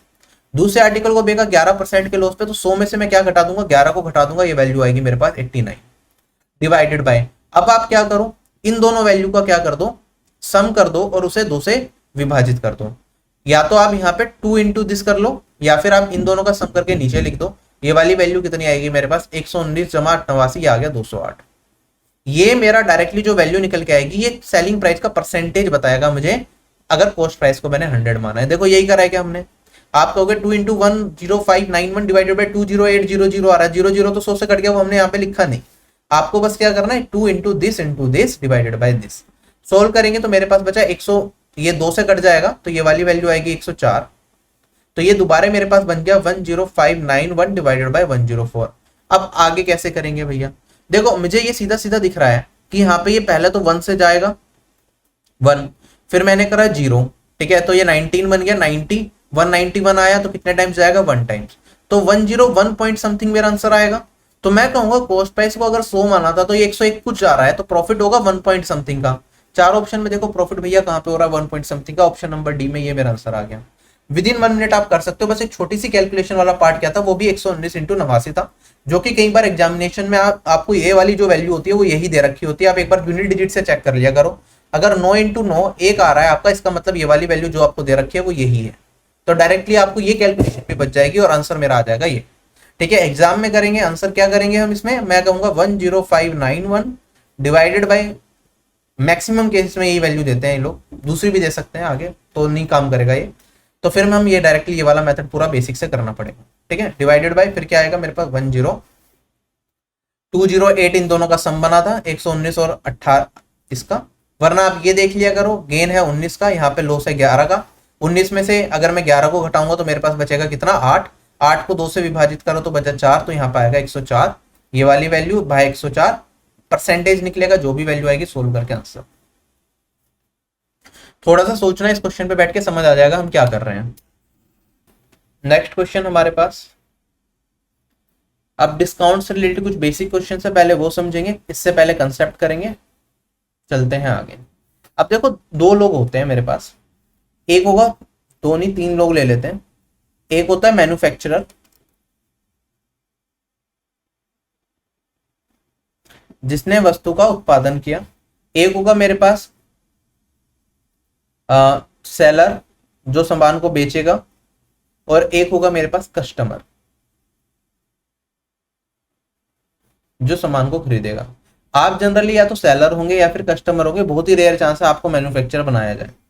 तो हमने कहा एक मैन्युफैक्चरर है, उसने कोई एक क्वांटिटी परचेज करी बनाई, मे बी उसने क्या करा, एक पार्ले जी का बिस्कुट का पैकेट ले लिया, ठीक है।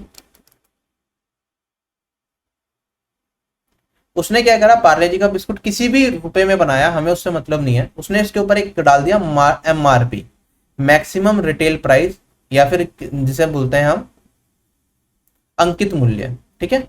इस पे उसने अंकित मूल्य एक जड़ दिया, और हमने कहा अंकित मूल्य मान लो उसने क्या कर दिया 100 रुपए रख दिया। अब आप दुकानदार से सामान लेने जाते हो भैया, तो क्या अंकित मूल्य पे सामान ले लेते हो, नहीं लेते, आप कहते हो भैया थोड़ा डिस्काउंट दो, ठीक है। अब कस्टमर भी अंकित मूल्य पे डिस्काउंट चाहता है, और जो दुकानदार है जो बेचना चाहेगा इस वस्तु को, वो भी अंकित मूल्य पे डिस्काउंट चाहेगा, ठीक है। अब कस्टमर डायरेक्टली इस पर्सन से तो लेगा नहीं, कस्टमर लेगा किससे, सेलर से, ठीक। लेकिन अंकित मूल्य कस्टमर के लिए भी वही है और सेलर के लिए भी वही है। तो अब होगा क्या, मान लो मैन्युफैक्चरर से सेलर ने सामान खरीदने गया, इसने कहा कि भैया मैं तुम्हें 40% पे दे दूंगा, आगे तुम अपने हिसाब से बेच देना जितने पे बेचना है। तो सेलर को ये वस्तु क्या कितने की पड़ेगी, जिससे आप लोग खरीदोगे, तो सेलर को पड़ेगी वस्तु 40% कम, मतलब 60 रुपए की। ये जो दुकानदार है उसे पड़ा। अब दुकानदार आपको 60 का तो बेचेगा नहीं, ठीक है। अब वो पूरा 100 का भी नहीं बेच पाएगा क्योंकि कस्टमर है, भैया एमआरपी है, इस पे कुछ डिस्काउंट दो, ऐसे मैं नहीं लूंगा सामान। तो दुकानदार कहेगा, सेलर भी बड़ा चालाक है, क्या कहेगा, एमआरपी पे मैं आपको 20% का छूट दे दूंगा। तो अगर एमआरपी पे ये छूट दे देगा 20% की, तो 100 पे 20% की छूट मिली, तो कस्टमर को कितने का पड़ेगा ये आर्टिकल, 80 रुपए का पड़ेगा। क्या ये चीज समझ आ गई? तो ये जो कस्टमर को डिस्काउंट मिलता है इसे जनरली हम बोलते हैं डिस्काउंट, कस्टमर के पर्सपेक्टिव से। सेलर के पर्सपेक्टिव से भी क्वेश्चन बन सकता है, लेकिन जो कस्टमर को मिलता है हम जनरली देखते हैं कि ये डिस्काउंट होगा। हम सेलर और कस्टमर में ही घूमते रहते हैं। एक एमआरपी हुआ, सेलर को कितने का पड़ा, ये हमारा कहलाता है कॉस्ट प्राइस। अगर मैं बात करता हूं यहाँ पे, जो सेलर को ये कॉस्ट प्राइस पड़ा, अब इसने क्या करा, 20% के डिस्काउंट पे एमआरपी पे कस्टमर को दिया, कस्टमर को पड़ा 80 रुपए का। तो जो ये 80 रुपए का पड़ा है, सेलर को कितने का फायदा हुआ, जो दुकानदार है वो कितने का बेच रहा है इसे, 80 रुपए का, 60 का पड़ रहा है, तो ये 20 रुपए का इसे सेलर को फायदा हुआ, ये सेलर का कहलाता है प्रॉफिट। क्या पूरा का पूरा चार्ट आपको समझ आ गया? मैन्युफैक्चरर से कोई लेना देना नहीं, ये हमारे पास एक एमआरपी है, एमआरपी पे डिस्काउंट मिलता है कस्टमर को, एमआरपी ही डिस्काउंट मिलता है सेलर को भी। सेलर का डिस्काउंट हमसे कोई नहीं पूछता कि सेलर को कितने का मिला, ये जनरली नहीं पूछा जाता। अगर मैं बात करूं, एमआरपी पे डिस्काउंट दिया जाएगा कस्टमर को, जो सेलर है, जो कस्टमर को, सेलर को जितने का पड़ा, कस्टमर को कितने का बेचा, इनके बीच का जो डिफरेंस होता है वो प्रॉफिट कहलाता है, ठीक है। अब इसे थोड़ा सा और सिंप्लीफाई करता हूं मैं इस डायग्राम को।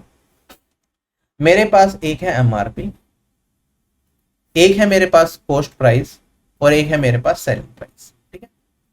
ये दुकानदार है, दुकानदार कस्टमर को बेचेगा किस पे, सेलिंग प्राइस पे, ठीक है।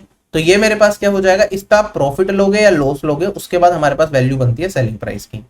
एमआरपी की बात करता हूं, जो सेलिंग प्राइस होता है एमआरपी पे किया जाता है डिस्काउंट। एमआरपी पे अगर आप डिस्काउंट दे दोगे तो वो भी किसके बराबर होगा, वो भी सेलिंग प्राइस के बराबर होगा। तो एमआरपी पे जो डिस्काउंट दिया गया तो सेलिंग प्राइस है, कॉस्ट प्राइस पे जो प्रॉफिट लिया गया वो भी मेरा सेलिंग प्राइस है। तो एमआरपी और कॉस्ट प्राइस को जोड़ने वाली कड़ी है सेलिंग प्राइस। तो मान लो मैंने एक आर्टिकल को एमआरपी पे D% के डिस्काउंट पे बेचा, और हमारे पास D% के डिस्काउंट देने के बाद भी मुझे P% का प्रॉफिट हो गया, तो मेरे पास क्या होगा, सेलिंग प्राइस इक्वल होगा, आप कहोगे एमआरपी, इस पे मैंने D% का प्रॉफिट कमाया, तो मैं कहूंगा कितने का बेचा, सॉरी डिस्काउंट दिया, तो कितने का बेचा होगा आर्टिकल को, 100 में से D को घटा दूंगा, डिवाइडेड बाय 100, इतने का बेचा होगा। या फिर एमआरपी इंटू, आप ऐसे लिख सकते हो directly, MRP into 100 minus D%, इतने का मैंने आर्टिकल को बेच दिया, ये मेरा क्या हो गया, सेलिंग प्राइस। अगर मैं यहां से देखता हूँ कॉस्ट प्राइस, कॉस्ट प्राइस पे हमने प्रॉफिट कमाया P% का, तो मैं कहूंगा कॉस्ट प्राइस पे 100 प्लस P% का बेचा होगा, तो ये वाली वैल्यू क्या हो जाएगी मेरे पास, क्या ये भी सेलिंग प्राइस हो जाएगा, और ये दोनों क्या हो जाएंगे, इक्वल। तो अगर मैं सोल्व करूं इसे, एमआरपी रेशियो कॉस्ट प्राइस कितना आ जाएगा, परसेंटेज से परसेंटेज कट जाएगा, ये हो जाएगा 100 plus profit divided by 100 minus discount. ये एक फॉर्मूला होता है जो हमें याद रखना है, ठीक है। तो एमआरपी क्या होगा, एमआरपी और कॉस्ट प्राइस का अगर रेशियो पूछ ले तो वो होगा 100 plus profit divided by 100 minus discount. ये वो वैल्यू है जितना डिस्काउंट देने के बाद भी हमें इतने प्रतिशत का प्रॉफिट हो जाए। यही चीज जो दुकानदार है वो ध्यान रखता है। चलते हैं आगे, अब बेसिक क्वेश्चन से स्टार्ट करते हैं। क्वेश्चन में कहता है मेरे पास एक आर्टिकल का है, उसका एमआरपी दे रखा है हमें 1500 रुपए, जो शॉपकीपर है इसे 20% डिस्काउंट देने के बाद बेच देता है। कॉस्ट प्राइस है आर्टिकल का 991 रुपए, तो हमें बताना उसका प्रॉफिट कितना होगा। अगर एमआरपी पे डिस्काउंट दे दिया 20% का, तो बेचेगा कितने का, 80% का। तो आप कहोगे एमआरपी का 80% में निकालूंगा, मतलब 4/5, क्या ये मेरे पास सेलिंग प्राइस हो जाएगा। और यहां से निकाल लूंगा तो ये आया 300, 300 इंटू में 4, ये वाली वैल्यू हो गई मेरे पास 1200। 1200 रुपए का बेचा, पड़ रहा है 991 रुपए का, कितने का प्रॉफिट कमाया, क्या 209 रुपए का प्रॉफिट कमाया। हमसे यही पूछा है क्वेश्चन में, प्रॉफिट कितना है, 209 रुपए का। क्वेश्चन हो गया खत्म। नेक्स्ट क्वेश्चन, क्वेश्चन में कहता है मेरे पास एक शॉपकीपर है, उसने एक आर्टिकल को 30% के डिस्काउंट पे खरीदा एमआरपी के, और उसे बेच दिया 5% के डिस्काउंट पे एमआरपी के। उसे जो प्रॉफिट कमाया वो है मेरे पास 65 रुपए का। तो बता दो एमआरपी की वैल्यू कितनी है। जब भी अब हम एमआरपी कॉस्ट प्राइस और सेलिंग प्राइस में खेलेंगे तो जनरली अब हम एमआरपी, अब तक हम कॉस्ट प्राइस को 100 मान रहे थे, अब हम एमआरपी को 100 मानना स्टार्ट कर देंगे। एमआरपी है 100 रुपए। अब मैं बात करता हूं यहाँ पे शॉपकीपर की, उसे कितने का पड़ा, शॉपकीपर ने 30% के कम पे एमआरपी का खरीदा, तो कॉस्ट प्राइस की वैल्यू 100 पे 30 घटाऊंगा तो बचेगा 70। उसने खरीदा 70 रुपए का। कस्टमर को कितने का बेचा, एमआरपी पे 5% की कमी पे, तो इस पे 5% घटाऊंगा तो ये वैल्यू आएगी मेरे पास 95। तो ये हो गया सेलिंग प्राइस, शॉपकीपर के हिसाब से देख रहे हैं हम। तो अगर मैं बात करूं शॉपकीपर को कितने का फायदा हुआ, आप कहोगे 25 रुपए का फायदा हुआ। कितने पे? 65, सॉरी मैं कहूंगा एमआरपी को 25 रेशियो का फायदा हुआ, अगर रेशियो में चल रहे हैं। यहाँ पे दे रखा है जो प्रॉफिट है शॉपकीपर का वो है 65 रुपए का। हमें बताना है एमआरपी कितना होगा, तो 25 रेशियो अगर 65 के बराबर है तो एमआरपी तो 100 रेशियो है। तो क्या कर देंगे 100 रेशियो बनाने के लिए 4 से गुना कर लो दोनों जगह, ये हो जाएगा मेरे पास 100 और ये वाली वैल्यू हो जाएगी 260। तो मेरे पास ऑप्शन नंबर ए करेक्ट हो गया, वस्तु पे एमआरपी रहा होगा 260 रुपए का। नेक्स्ट क्वेश्चन, शॉपकीपर क्या करता है, अपनी गुड्स को 30% हायर रखता है कॉस्ट प्राइस से और उसके ऊपर 10% का डिस्काउंट भी दे देता है एमआरपी पे। अगर उसे 6.5% ज्यादा प्रॉफिट कमाना है तो हमें बताना है उसे कितना डिस्काउंट देना चाहिए एमआरपी पे। ठीक है, अच्छा क्वेश्चन। अगर मैं सोल्व करता हूँ शॉपकीपर पे, मान लेता हूँ शॉपकीपर को एक आर्टिकल पड़ रहा है 100 रुपए का, ठीक है, 100 रेशियो मान सकते हो। अभी इसने एमआरपी रख दिया 30% ज्यादा, ये हमें देखना पड़ता है कि किसके रिस्पेक्ट में निकाल रहा है। एमआरपी के रिस्पेक्ट में चीजें चल रही होती तो एमआरपी को 100 मानता, कॉस्ट प्राइस के रिस्पेक्ट में चल रही है तो कॉस्ट प्राइस को 100 मान लिया। तो 30% अगर इसका हायर रखूंगा मैं तो एमआरपी कितना हो जाएगा मेरे पास, वो 130 रुपए बन जाएगा। अब एमआरपी पे वो दे देता है 10% की छूट, तो 10% की छूट दे दी तो इसका 10% होगा 13, तो वो कितने का बेच रहा है 170 रुपए का बेच रहा है। ठीक है, तो प्रॉफिट कितने का कमा रहा है, आप कहोगे 100 पे कितने रुपए का प्रॉफिट कमा लिया, ये सेलिंग प्राइस है तो प्रॉफिट कमा लिया 70 रुपए का 100 पे। आगे कहता है कि अगर वो 6.5% ज्यादा प्रॉफिट कमाना चाहता है, अभी तो 70 रुपए कमा रहा है 100 पे 17% का प्रॉफिट, 6.5% ज्यादा मतलब 23.5 का प्रॉफिट कमाना चाहता है, इसमें 6 जोड़ दिया तो कितने का बेचेगा आर्टिकल को, क्या वो बेचेगा यहाँ पे 123.5 रुपए का। तो हमें बताना है कि कितने परसेंट उसे डिस्काउंट देगा वो एमआरपी पे। तो आप देखोगे एमआरपी था 130 रुपए, कितने का डिस्काउंट दे दिया 6.5 का डिस्काउंट दे दिया, कितने पे 130 पे, तो कितने प्रतिशत का डिस्काउंट हो गया 6.5 का डिस्काउंट किस पे दिया जाता है एमआरपी पे, तो 130 इंटू में 100। आंसर क्वेश्चन हो गया खत्म। यहाँ से काटूंगा तो ये मेरे पास पॉइंट हटा लेता तो एक जीरो और लग जाती, 2 जीरो से 2 जीरो कट जाती मेरी और यहाँ पे वैल्यू आ जाती मेरे पास 13 से काटता तो ये बचता 5%। क्वेश्चन हो गया खत्म। देखो क्वेश्चन में हमें क्या दे रखा है, हमारे पास एक आर्टिकल है जिसे हमने 27% अबव कॉस्ट प्राइस मार्क करा है। ठीक है, तो कॉस्ट प्राइस को अगर मैं 100 मान लूँ तो एमआरपी की वैल्यू कितनी होगी मेरे पास 27% ज्यादा, तो ये हो जाएगा 127। ठीक है, इस पे हमने x% की छूट भी दी है और उसके बाद हमें प्रॉफिट हो रहा है 6.6% का, तो इस पे 6.6% का प्रॉफिट होगा तो 106.68 का बेचा होगा, सेलिंग प्राइस हो गया। तो छूट कितने की दी, आप कहोगे 30.32 की हमने 20.32 की हमने छूट दे दी, कितने पे 127 पे, तो 20.32 डिवाइडेड बाय 127 इंटू 100 करूंगा मेरा आंसर मिल जाएगा। ये तो 2032 डिवाइडेड बाय 127 यूनिट डिजिट से करेंगे 7 है और ये कितने टाइम्स आएगा 6 टाइम्स, तो यही मेरा आंसर आ सकता है 7 6 42 यूनिट डिजिट 2 तभी मिलेगी। तो क्वेश्चन हो गया खत्म, वरना पूरा सोल्व करना चाहो तो पूरा भी कर लो, बन जाएगा पहले तो, और मेरे पास आएगा 127, यहाँ पे घटा दूंगा तो वैल्यू कितनी बचेगी 76 बची 170 762 कितने टाइम्स आएगा 7 टाइम्स 6 टाइम्स करके देखो, 6 7 जा 42 4 कैरी फॉरवर्ड 72 और 4 76 कर क्या 16% is the right answer. Question हो गया खत्म। क्वेश्चन में कहता है शुरभि ने एक आर्टिकल को 176 रुपीज का बेचा after giving 12% discount on the mark price. अगर वो कोई भी डिस्काउंट नहीं देती तो उसे प्रॉफिट होता 25% का, तो हमें बताना है कॉस्ट प्राइस आर्टिकल का क्या होगा। ठीक, तो अगर 12% के डिस्काउंट पे बेका इतने का दिया तो आप कहोगे एमआरपी पे 12% डिस्काउंट देते तो कितने का बेका होगा 88% पे बेका होगा, वो किसके बराबर हो जाएगा 176 के। आप देखोगे 88 से पूरा 2 टाइम्स कट रहा है, 1% 2 के बराबर, तो एमआरपी 100%, तो एमआरपी की वैल्यू कितनी हो जाएगी मेरे पास 200 रुपये।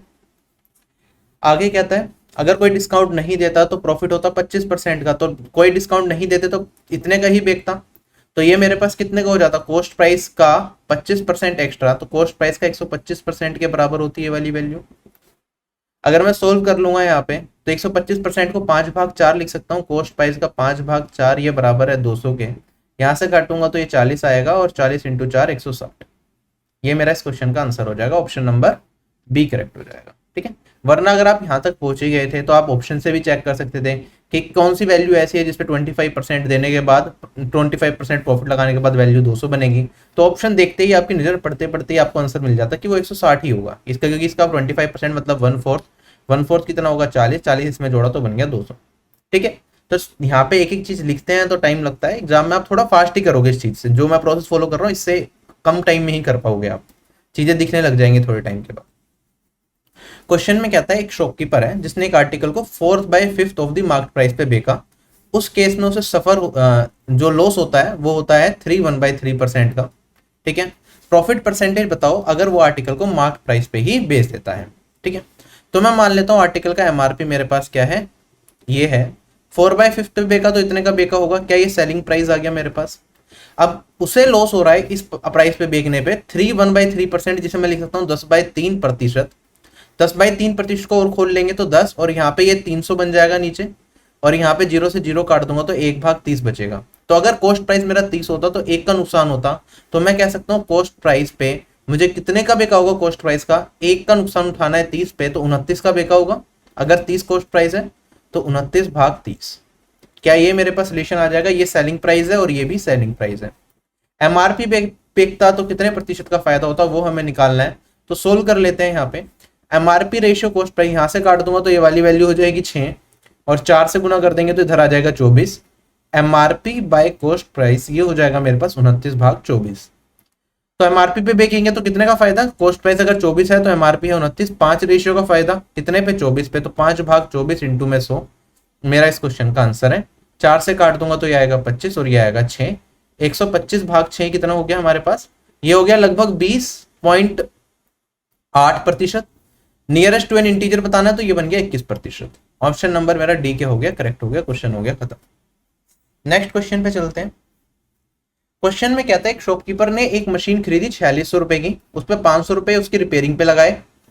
अब उसने जो मशीन का मार्कअप रखा वो 8% अबव रखा, जो ओवरऑल उसका कॉस्ट प्राइस पड़ा। उसने मशीन को बेचा 4681.8 रुपीज का x% डिस्काउंट देने के बाद। तो हमें बताना है एक्स की वैल्यू क्या हो। ठीक है। सबसे पहले तो मशीन आई इतने की और 500 रुपए रिपेयर पे लगाए, तो उसे मशीन कितने की पड़ी, 4600 जमा 500 5100 की। अब उसमें उसने मार्कअप जो रखा वो 8% अबव रखा, तो एमआरपी कितनी हो जाएगा 100 जमा 8 108/100। ये मेरे पास उसका हो गया एमआरपी। अब एमआरपी पे उसने डिस्काउंट दिया x% का, तो कितने का बेचा होगा 100 माइनस x डिवाइडेड बाई 100। ये हो गया इसका सेलिंग प्राइस, और सेलिंग प्राइस कितना दे रखा है 4681.8। सोल्व करके बताना है एक्स की वैल्यू क्या आएगी। कर लेते हैं सोल्व बैठ के भैया। यहाँ 2 जीरो से 2 जीरो कट जाएगा मेरा, ये 100 उधर मल्टीप्लाई कर दूंगा तो वहां पे बन जाएगा 46818 इंटू में 10, ये अलग लिख लेता हूँ, और ये वाली वैल्यू बचेगी मेरे पास 51 इंटू में 108 इंटू में 100 माइनस। ठीक है। अब क्या कर सकते हैं, हमारे पास मल्टीपल तरीके हैं क्वेश्चन को सोल्व करने के। ठीक है। या तो मैं पूरा पूरा सोल्व करके इसे आंसर निकालूं, क्योंकि मुझे पता है देखो ये काटना चाहो तो ये 5 बच जाएगा मेरे पास, और यहाँ से काटूंगा तो ये 54 आ जाएगा। अब मेरे पास ये वाला पार्ट है कहीं ना कहीं, क्योंकि एक्स की वैल्यू यहाँ पे इंटीजर में दे रखा है, यहाँ पे कोई अप्रोक्सीमेशन वगैरह दिखा नहीं रखा कि कुछ यूज हो रहा है, तो आप कहोगे 51 और 54 ये पूरा का पूरा इस वैल्यू को काटेगा, तो आप डायरेक्टली 51 से काट सकते हो, फिर 54 से काट सकते हो, सोल्व करके अपना आंसर निकाल लोगे। दूसरी चीज क्या कर सकते हैं हम, यहाँ पे डिजिटल सम का इस्तेमाल कर सकते हैं। क्या डिजिटल सम करेंगे तो यहाँ पे 54 ये 9 का मल्टीपल दिख गया, तो ये भी 9 का मल्टीपल डेफिनेटली होगा, तो डिजिटल सम नहीं होगा। तो एक काम करते हैं पहले 9 से काट लेते हैं डिजिटल सम अगर लगाना चाहें तो, क्योंकि सारा ऑप्शन का डिजिटल सम इसका 9 है, इसका 6 है, इसका 2 है और इसका 3 है, सबका अलग अलग है, तो डिजिटल सम से कर सकते हैं। चलो पहले मैं 9 से काट देता हूँ, यहाँ से काटा तो 6 और इसे 9 से काटूंगा, पंजे दूनी 0 और 2 2502 आएगा। यहाँ पे भी 3 का मल्टीपल है, अभी भी 9 9 से कट रहा है, 3 यहाँ से और 3 यहाँ से, 9 से कट जाएगा 17 और ये बचेगा मेरे पास 2, और यहाँ पे 9 से काटूंगा तो 9 5 जा 45 77 जा जाएगा और फिर 8 जा जाएगा। ठीक है। अब क्या ही डिजिटल सम लगाएं भैया, अब तो क्वेश्चन ही सोल्व हो गया। ये 34 है, 34 से पूरा का पूरा कटना चाहिए, 2 से काट दो तो ये वाली वैल्यू आएगी मेरे पास 289, और 17 से काटूंगा तो 17 का स्क्वायर ही है तो ये 17 आ जाएगा। 100 माइनस एक्स मेरे पास 17 इंटू 5 85 हो गया, एक्स की वैल्यू हो गई मेरे पास 15। ठीक है। तो लास्ट में जब पूरा सोल्व हो गया था तो फिर क्या ही डिजिटल सम लगा था, तो मैंने डायरेक्टली कर लिया। चले आगे, थोड़ा सा कैलकुलेटिव था और कुछ नहीं क्वेश्चन। अब टाइप 6 पे चलते हैं, एमआरपी रेशियो कॉस्ट प्राइस। ये हमने पहले भी देखा था कि किसके बराबर होता है। मान लो मेरे पास एक आर्टिकल है, ठीक है, उस पे मैं अगर P% का प्रॉफिट दे दूं, उसके बाद भी मुझे क्या, सॉरी P% D% का डिस्काउंट दे दूं, और उसके बाद भी अगर मुझे P% का प्रॉफिट होता है, तो हम कहते हैं कॉस्ट प्राइस रेशियो एमआरपी मेरे पास क्या हो जाएगा, कॉस्ट प्राइस होगा 100 माइनस डी, और अगर मैं एमआरपी की बात करूं ये हो जाएगा मेरे पास 100 प्लस पी। ये पढ़ा चुका हूं अभी। तो यही रेशियो यूज करेंगे हम। इस पे बेस्ड क्वेश्चन जो बने वो देखते हैं। क्वेश्चन में कहता है at what price should Radha mark on a bag which cost 1680 so as to earn a profit of 25% after allowing a discount of 60%। ठीक है, राधा को एक बैग के ऊपर क्या एमआरपी रखना चाहिए जो बैग उसे पड़ता है 1680 रुपए का, जिससे कि अगर वो 16% का डिस्काउंट दे दे तब भी उसे 25% का मुनाफा हो। तो आप डायरेक्टली कह सकते हो कॉस्ट प्राइस रेशियो एमआरपी कितना हो जाएगा, डिस्काउंट कितना देना है 16 का, तो 100 माइनस 16 मतलब 100 माइनस 16, और एमआरपी कितना हो जाएगा 100 प्लस 25 का प्रॉफिट चाहिए। तो ये वैल्यू हो जाएगी 84 और ये वाली वैल्यू हो जाएगी 125।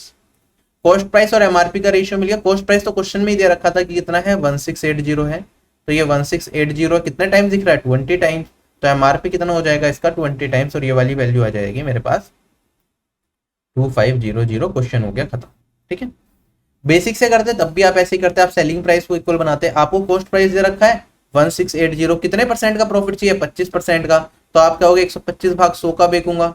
और अगर मैं इधर सोल्व करूं, अगर मुझे क्या चाहिए एमआरपी पे 16% का डिस्काउंट देना, तो सेलिंग प्राइस आएगा एमआरपी और 16% का अगर डिस्काउंट दे दोगे आप, तो ये हो जाएगा मेरे पास 84 भाग 100, 84% रह जाएगा। यहाँ से ये कट जाएगा मेरे पास, वही चीज है 84 से काटूंगा तो ये वाली वैल्यू 20, और 125 इंटू 20 2500, सेम ही चीज है। ठीक है, कुछ अलग नहीं है, बस से कई बार जल्दी निकल जाता है, कई बार रेशियो पूछते हैं तो डायरेक्टली निकल जाता है, और कुछ नहीं। नेक्स्ट क्वेश्चन हमारे पास, एक आर्टिकल का कॉस्ट प्राइस दे रखा है 280, शॉपकीपर इसे बेचना चाहता है कुछ इस तरीके से कि 16% डिस्काउंट देने के बाद भी 20% का मुनाफा हो, तो एमआरपी बता दो कितना होगा।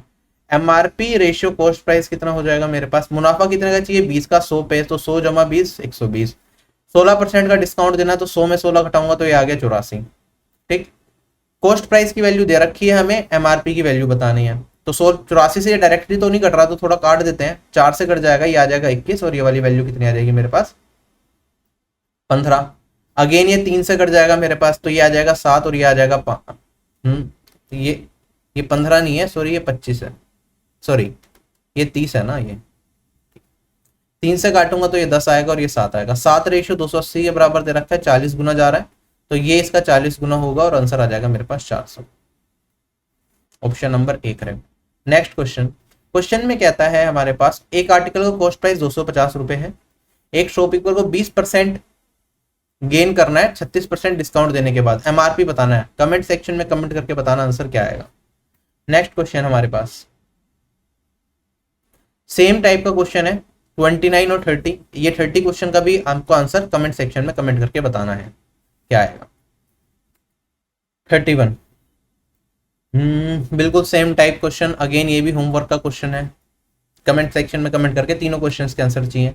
नेक्स्ट क्वेश्चन, सारे एक से दे दिए गए, 5-6 क्वेश्चन एक ही टाइप के आ गए, ये टाइप बहुत ज्यादा पॉपुलर है। चलो ये वाला करते हैं। एक आर्टिकल का एमआरपी दे रखा है इतना, शॉपकीपर ने क्या करा, आर्टिकल को बेचा 15% के नुकसान पे आफ्टर गिविंग 25% डिस्काउंट, तो हमें बताना है कॉस्ट प्राइस क्या होगा। ठीक है, अब बेसिक से कर लो, अगर मैं एमआरपी रखता हूँ कितना 2720, इस पे हमने कितने 25% का डिस्काउंट दिया, तो 75% पे बेचा होगा, ये किसके बराबर होगा, कॉस्ट प्राइस में हमें 15% का नुकसान हो रहा है, तो कॉस्ट प्राइस पे 85% के बराबर होगा। ये दोनों क्या हो गए मेरे पास, सेलिंग प्राइस हो गए। 100 से 100 कट गया, यहाँ पे काटूंगा ये 17 आएगा, ये वाली वैल्यू आएगी 15। 17 से अब ये पूरा का पूरा कटना चाहिए, तो 17 से काटूंगा तो कितने टाइम्स जाएगा, 1 कम 17 102 6 160, 15 को 160 से गुना कर दूंगा तो ये वैल्यू तो आ गई 2400, ये कॉस्ट प्राइस की वैल्यू हो जाएगी। क्वेश्चन हो गया खत्म। ठीक है, वरना आप डायरेक्टली रेशियो से भी कर सकते थे, आप कहते कॉस्ट प्राइस रेशियो एमआरपी कितना होगा। देखो जब मेरे पास प्रॉफिट हो रहा था तो मैं प्लस कर रहा था, अब मेरे पास क्या हो रहा है, लॉस हो रहा है 15% का, तो मैं कहूंगा एमआरपी होगा 100 माइनस 15। ठीक है, और अगर कॉस्ट प्राइस की बात करेंगे तो कॉस्ट प्राइस क्या है, डिस्काउंट जितना दिया 100 में से वो घटाते हैं, 100 माइनस 25, ये वैल्यू आ जाएगी मेरे पास 75, और ये वाली वैल्यू आएगी 85। आप कहोगे ये आ गया मेरे पास 15:17। एमआरपी दे रखा है 17 रेशियो दे रखा है 2720, ये वाली वैल्यू बतानी है, तो यहाँ पे 160 गुना जाएगा, यहाँ से 160 कर दूंगा तो वैल्यू आ जाएगी मेरे पास सेम 24। तो बात एक ही है। नेक्स्ट क्वेश्चन हमारे पास, क्वेश्चन में कहता है एक फेस्टिवल सीजन में एक शॉपकीपर क्या करता है, 10% का डिस्काउंट दे देता है सभी आइटम्स में, ठीक है। डिस्काउंट देने के बाद भी उसे 20% का मुनाफा हो जाता है। अगर वो कोई डिस्काउंट नहीं देगा तो प्रॉफिट परसेंटेज बता दो क्या होगा। तो हम कहेंगे एमआरपी रेशियो कॉस्ट प्राइस कितना हो जाएगा मेरे पास। फायदा कितने का है डिस्काउंट देने के बाद भी 20% का, तो 100 जमा 20 120, ठीक है। अगर मैं बात करूं डिस्काउंट कितने का दे रहा है 10% का, तो कॉस्ट प्राइस 100 माइनस 10 90, ये आ जाएगा 4:3। क्वेश्चन में कहता है अगर एमआरपी पे कोई भी डिस्काउंट ना दे तो कितने परसेंट का प्रॉफिट होगा। तो आप कहोगे सर कॉस्ट प्राइस दे रखा है, एमआरपी दे रखा है, प्रॉफिट कितने का दिख रहा है, ये मेरा एमआरपी सेलिंग प्राइस बन जाएगा अगर डिस्काउंट नहीं दिया। तो 1 का प्रॉफिट होगा कितने पे, 3 पे, 1/3 इंटू 100 कर दूंगा तो 33 1/3%, या 33.33%। नेक्स्ट क्वेश्चन, अच्छा क्वेश्चन आ गया, अब थोड़ा सा एक्स वैक्स की फॉर्म में पूछ लिया। एक आर्टिकल का कॉस्ट प्राइस और एमआरपी हमें दे रखा है इतना और इतना है। जब आर्टिकल को मैंने x% के डिस्काउंट पे बेचा तो प्रॉफिट हुआ 5x/3% का, तो वैल्यू बता दो x की क्या होगी, ठीक है। अब चाहो तो आप फिर से क्या कर सकते हो, रेशियो में कर सकते हो, वरना रेशियो में नहीं करते तो पूरा डायरेक्टली कर सकते हो सेलिंग प्राइस इक्वल बना के। मैंने कहा कॉस्ट प्राइस है मेरे पास 720, उस पर प्रॉफिट कितना हुआ मुझे 5x/3% का, तो मैं कहूंगा ये वाली वैल्यू हो जाएगी 100 प्लस 5x/3%, इतने का बेचा होगा मैंने। और अगर मैं बात करूं यहाँ पे सेकंड केस में मेरे पास एमआरपी है 900 रुपए, और अगर मैं बात करूं यहाँ पे डिस्काउंट दिया है x% का, तो कितने का बेचा होगा 100 माइनस x का बेचा होगा। ये मेरे पास दोनों जगह सेलिंग प्राइस मिल गया। यहाँ से आप देखोगे ये पूरा का पूरा कट रहा है मेरा किससे, 60 से काटूंगा तो ये 12 आएगा और ये 15 आएगा। अब 60 12 और 15 भी मेरा फिर कट जाएगा किससे, ये कट जाएगा 3 से, 12 ये आएगा मेरे पास चौक और ये आएगा पंजे, ठीक है। 18 से काट देते वरना 180 से। अगर इसे सोल्व करता हूं देखो ये तो मेरे पास 5 इंटू 100 500 बना, ये 4 इंटू 100 400 बना, इधर जाके मेरे पास बचेगा 100। अगर मैं इसे मल्टीप्लाई करूंगा तो ये 20x/3 बचेगा मेरे पास, और ये 5 वाला इधर मल्टीप्लाई करके इधर ऐड हो जाएगा, ये बन जाएगा 5x। कितना हो गया हमारे पास, ये हो गया 15 और 20 35x, किसके बराबर हो जाएगा ये 3 इसमें मल्टीप्लाई हो जाएगा तो बन जाएगा 300, वरना 5 से पहले ही काट देते तो ज्यादा सही रहता। चलो कोई, ये 7x है, ये मेरे पास 60 है, और x की वैल्यू आ गई 60/7, जिसे मैं लिख सकता हूँ 8 4/7। ऑप्शन नंबर बी करेक्ट हो गया। नेक्स्ट क्वेश्चन, ठीक है, एक हिंट भी लिखा हुआ है भैया इसका कि कैसे करेंगे, चलो कोई बात नहीं, बिना हिंट के भी करके देखेंगे। एक शॉपकीपर है, एक आर्टिकल को एक ऐसे प्राइस पे रखता है कि अगर मैं x% का डिस्काउंट दे दूं तो फायदा होता है 20% का। कॉस्ट प्राइस और एमआरपी की वैल्यू हमें दे रखी है, हमें बताना है what is the value of x क्या होगा, ठीक है। अगेन वही चीज है, मेरे पास एमआरपी है 1472, इस पे डिस्काउंट कितने का देना है हमें, x% का देना है, तो ये हो जाएगा 100 माइनस x%, ये किसके बराबर हो जाएगा। अगर कॉस्ट प्राइस की बात करूं 920, इस पे प्रॉफिट कमाना है 20% का, तो ये 120% पे हम बेचेंगे। सोल्व करके बस x की वैल्यू बतानी है, ठीक है। तो क्या कर सकते हैं इस क्वेश्चन के अंदर, देखो परसेंटेज से तो परसेंटेज कट गया। अब मेरे पास 1472 इंटू में 100 माइनस x है, और यहाँ पे 920 इंटू में 120 है, तो इसे सोल्व करूंगा तो मुझे 2 जीरो मिलेंगी। पहली चीज तो x की मैं वही वैल्यू रखूंगा जिससे यहाँ पे मुझे 2 जीरो मिले इसे सोल्व होने के बाद, या इसको इसमें मल्टीप्लाई करने के बाद। अब आप कहोगे x की वैल्यू क्या क्या पॉसिबल है, ये 18 तो पॉसिबल नहीं है क्योंकि ये बन जाएगा मेरे पास 18 रखते ही 82, तो ये तो पॉसिबल नहीं है। या तो ये हो सकती है 20 80 बचेगा, 80 20 भी नहीं हो सकता, हो सकता है क्या। अगर मैं 20 रख दूंगा तो यहाँ पे बचेगा 80, तो एक ही जीरो आएगी, 8 इंटू 2 16 6 बच जाएगा, लास्ट की 2 डिजिट जीरो नहीं बनेगी, नहीं पॉसिबल है। अगर मैं 30 रख दूं, क्या 30 पॉसिबल है, 30 में भी सेम सिचुएशन 70 बनेगा, यहाँ से 2 से मल्टीप्लाई करूंगा तो 7 इंटू 2 14 40 आएगा, तो ये भी पॉसिबल नहीं है। तो आंसर तो भैया यही होगा, यूनिट डिजिट से कर लिया, डिजिटल सम की जरूरत ही नहीं पड़ी, ठीक है। अब अब 25 रखेंगे, देखो यहाँ पे बनेगा 75, 1472 है और यहाँ पे बना 75। अब 75 क्या है, 25 का मल्टीपल है, 25 मतलब 5 की पावर 2 इंटू में 3 है, 5 की पावर 2 मिल गई। अगर 2 जीरो चाहिए तो मुझे क्या चाहिए, 2 की पावर 2 चाहिए। 72 लास्ट के 2 डिजिट देखी क्या, ये 4 से कट रहा है, पूरा का पूरा कट रहा है, तो 2 की पावर 2 तो इसके फैक्टर में होगा और ये दोनों मल्टीप्लाई होंगे तो 100 बनेगा ही बनेगा। तो इस क्वेश्चन का आंसर मेरे पास क्या है, यही है, 25 ही है। ठीक है, चेक करके देखना चाहिए बेसिक से सोल्व करके, तो आप ट्राई कर लेना कि यही आंसर आ रहा है या नहीं आ रहा। चले आगे, बेसिक से करते तो कैलकुलेशन थोड़ी होती, 12 और 92 में इन्हें गुना करना पड़ता, काटना पड़ता, तो थोड़ा सा टाइम कंज्यूमिंग था। वैसे ज्यादा मुश्किल कैलकुलेशन नहीं है, 41 से कट जाता है, ये 2 से काट देते फिर 41 से काट देते, कट जाता। चलो नेक्स्ट क्वेश्चन हमारे पास, इसमें भी थोड़ी सी कैलकुलेशन लिखी हुई है, चलो देखते हैं क्या है। एक शॉपकीपर है, वो 16% का डिस्काउंट देता है अपनी सभी आइटम पे, डिस्काउंट देने के बाद भी उसे 8% का प्रॉफिट होता है। कहते हैं कि अगर वो 8% की जगह 16% की जगह 8% का ही डिस्काउंट दे और एमआरपी मेरे पास जो सामान का है वो 1800 रुपये हो, तो उसकी प्रॉफिट परसेंटेज बता दो क्या होगा। ठीक है, सबसे पहले तो मुझे एक चीज बताओ, सारी चीजें परसेंटेज में दे ही रखे हैं तो एक्चुअल वैल्यू का तो कोई लेना देना है ही नहीं। जब परसेंटेज में पूछा, एक्चुअल वैल्यू पूछते तो सोचते उसके बारे में क्या है क्या नहीं। 16% का डिस्काउंट देने के बाद भी 8% का प्रॉफिट, तो कॉस्ट प्राइस रेशियो एमआरपी कितना हो जाएगा। प्रॉफिट हो रहा है 8% का मतलब 108 और डिस्काउंट दिया 16% का मतलब 84। ठीक, अगर मैं सोल्व करता हूँ इस वाले पार्ट को तो ये 4 से कट रहा है सीधा सीधा, ये आ जाएगा मेरे पास 21 और ये वाली वैल्यू आ जाएगी मेरे पास 27, जिसे मैं अगेन 3 से काट सकता हूँ, ये आ जाएगा 7 और ये आ जाएगा 9। कॉस्ट प्राइस और एमआरपी मुझे मिल गया। अगर मैं कहता है क्वेश्चन में, अगर एमआरपी पे 16% की जगह 8% का डिस्काउंट दिया जाए तो यहाँ पे मेरे पास क्या होगा, ये अभी एमआरपी है 9, इस पे अगर मैं 8% का डिस्काउंट दे दूं तो हमें बताना है प्रॉफिट परसेंटेज कितना होगा। तो इसका 8% निकालो, 9 अट्ठे 72 होगा, तो 0.72 का डिस्काउंट देना पड़ेगा। तो वैल्यू कितनी बन जाएगी, आप कहोगे अभी इसके बीच में डिफरेंस 2 का है, अगर डिस्काउंट दे दिया इतने का तो इसके और एमआरपी के बीच में डिफरेंस कितना होगा, 2 में से डायरेक्टली ये घटा दो, क्या ये 1.28 का बचेगा। तो कॉस्ट प्राइस और जो सेलिंग प्राइस है उसमें 1.28 का डिफरेंस है, तो यही मेरा क्या होगा, प्रॉफिट होगा। कितने पे, 7 पे इंटू में 100, क्वेश्चन हो गया खत्म। 128/7 और ये वाली वैल्यू आ गई बन जा, और यहाँ पे आएगा 58 और 8 पॉइंट समथिंग कुछ आएगा।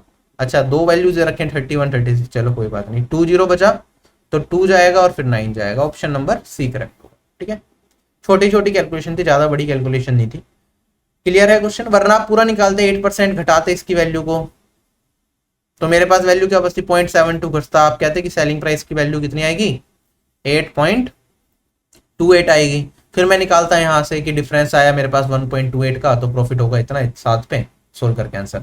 ये 1800 की कोई जरूरत नहीं थी इस क्वेश्चन के अंदर। नेक्स्ट क्वेश्चन हमारे पास, अब सक्सेसिव डिस्काउंट से रिलेटेड क्वेश्चन है, एक एग्जांपल से समझते हैं फिर हम क्वेश्चंस करेंगे। ठीक है, इसका फॉर्मूला भी देख लेंगे। मान लो मेरे पास एक आर्टिकल है जिसपे एमआरपी है 100, मैंने इस पे पहले एक डिस्काउंट दिया 20% का, तो कितने का रह जाएगा ये आर्टिकल मेरे पास, 80 रुपए का। फिर मैंने अगेन इस पे क्या डिस्काउंट दिया, से 10% का डिस्काउंट दिया, तो आर्टिकल कितने का हो जाएगा मेरे पास, इसका 10% घटाऊंगा 80 का, तो क्या ये 72 का रहेगा। अगर मैं पूछ लेता इफेक्टिव डिस्काउंट कितने का है, तो आप कहते 100 रुपए का आर्टिकल था, 72 का बेका, कितने का दे दिया डिस्काउंट, 28% का। ठीक, तो अगर मेरे पास दो अलग अलग डिस्काउंट दे रखे हैं तो इनका जो इफेक्टिव डिस्काउंट होगा हम इस तरीके से निकाल सकते हैं। एक तरीका तो ये हो गया सीधा सीधा कि हमने एक के बाद एक वैल्यू डिक्रीज कर दी। अगर मैं आगे बढ़ता हूँ, इसी चीज को और तरीके से भी देख सकते हैं। जैसे अगर हम बात करें कि पहले मैंने 20% का डिस्काउंट दिया, उसके बाद मैंने दिया 10% का डिस्काउंट। अगर ऐसा होता कि मैं 100 रुपए पे पहले 10% का डिस्काउंट देता और बाद में 20% का डिस्काउंट देता, तो क्या कुछ बदल जाता। आप कहते हैं नहीं सर, क्यों, क्योंकि 100 पे 10 घटाया तो 90, 90 पे 20% निकालूंगा तो यह आएगा 18, और अगेन मेरे पास वैल्यू कितनी आ जाएगी, 72। तो जो मेरे पास इफेक्टिव डिस्काउंट है वो सेम ही रहेगा, डेट इज 28%। तो ये ऑर्डर मैटर नहीं करता, पहली चीज हमने सीख ली। ठीक है, सक्सेसिव डिस्काउंट के केस में किसी भी ऑर्डर में डिस्काउंट दो, हम उससे अपनी तरफ से अरेंज कर सकते हैं, बात मेरे पास सेम ही आएगी।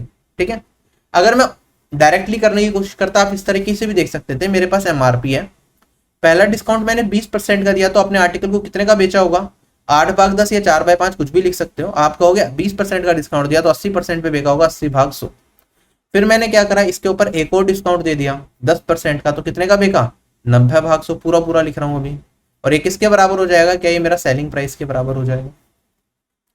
जीरो कट गई, जीरो कट गई, ठीक है। अगर मैं सोल्व करूं इसे तो एमआरपी रेशियो एसपी क्या हो जाएगा मेरे पास, ये हो जाएगा 10 × 10 100, और नीचे बचेगा मेरे पास 72, ठीक है। तो आप कहोगे 100 एमआरपी था, 72 का बेका, मैंने कितने का डिस्काउंट दिया, 28 का, 100 पे तो 28%, ठीक है। जानबूझ के नहीं काटा था जिससे कि 100 बन जाए, कैलकुलेशन आसान रहती है। तो ऐसे भी सीख सकते हैं। एक हमने इफेक्टिव डिस्काउंट का फॉर्मूला, मतलब परसेंटेज, जब हमने चैप्टर पढ़ा था, मैंने कहा था मेरे पास कोई एक सिंगल वैल्यू है, अगर मैंने उसे पहले A% से इंक्रीज करा और उसे B% से इंक्रीज करा, तो हमारे पास क्या होता था, इफेक्टिव चेंज कितना होता था, हमने पढ़ा था फॉर्मूला A + B + AB / 100, ये इफेक्टिव चेंज होता था। अब इसी चीज को मैं डायरेक्टली सक्सेसिव के फॉर्म में लिखूंगा, मैं कहूंगा एक वैल्यू को पहले मैंने A% से डिक्रीज करा, फिर उसे B% से डिक्रीज करा, यही तो कर रहे हैं सक्सेसिव डिस्काउंट में। तो मेरे पास फॉर्मूला क्या बनेगा, डिक्रीज हुआ तो -A - B plus -A into में -B डिवाइडेड बाय 100, यही फॉर्मूला बनेगा। अगर इस माइनस को कॉमन ले लूं मैं, तो ये हो जाएगा A + B - AB divided by 100। तो ये मेरा इफेक्टिव डिस्काउंट का फॉर्मूला होता है। माइनस साइन बस ये दिखा रहा है कि मेरी वैल्यू क्या करेगी, डिक्रीज करेगी, वरना ये फॉर्मूला हम इफेक्टिव डिस्काउंट का बोलते हैं। जैसे कि वैल्यू पुट करके देखो, आप देखो कितना डिस्काउंट आ रहा है। पहला था मेरा 10 का, फिर था मेरा 20 का, और इंटू में 10 × 20 भाग 30 - 2 28 आ गया आंसर। ये हमारा इफेक्टिव डिस्काउंट होता है अगर दो वैल्यूज पे काम कर रहे हैं। अगर तीन वैल्यूज पे काम करते हैं तो इफेक्टिव डिस्काउंट का फॉर्मूला याद रख लेना, मैं अभी बता देता हूं। अगर मेरे पास तीन डिस्काउंट है, A%, B% और C%, तो इफेक्टिव डिस्काउंट होता है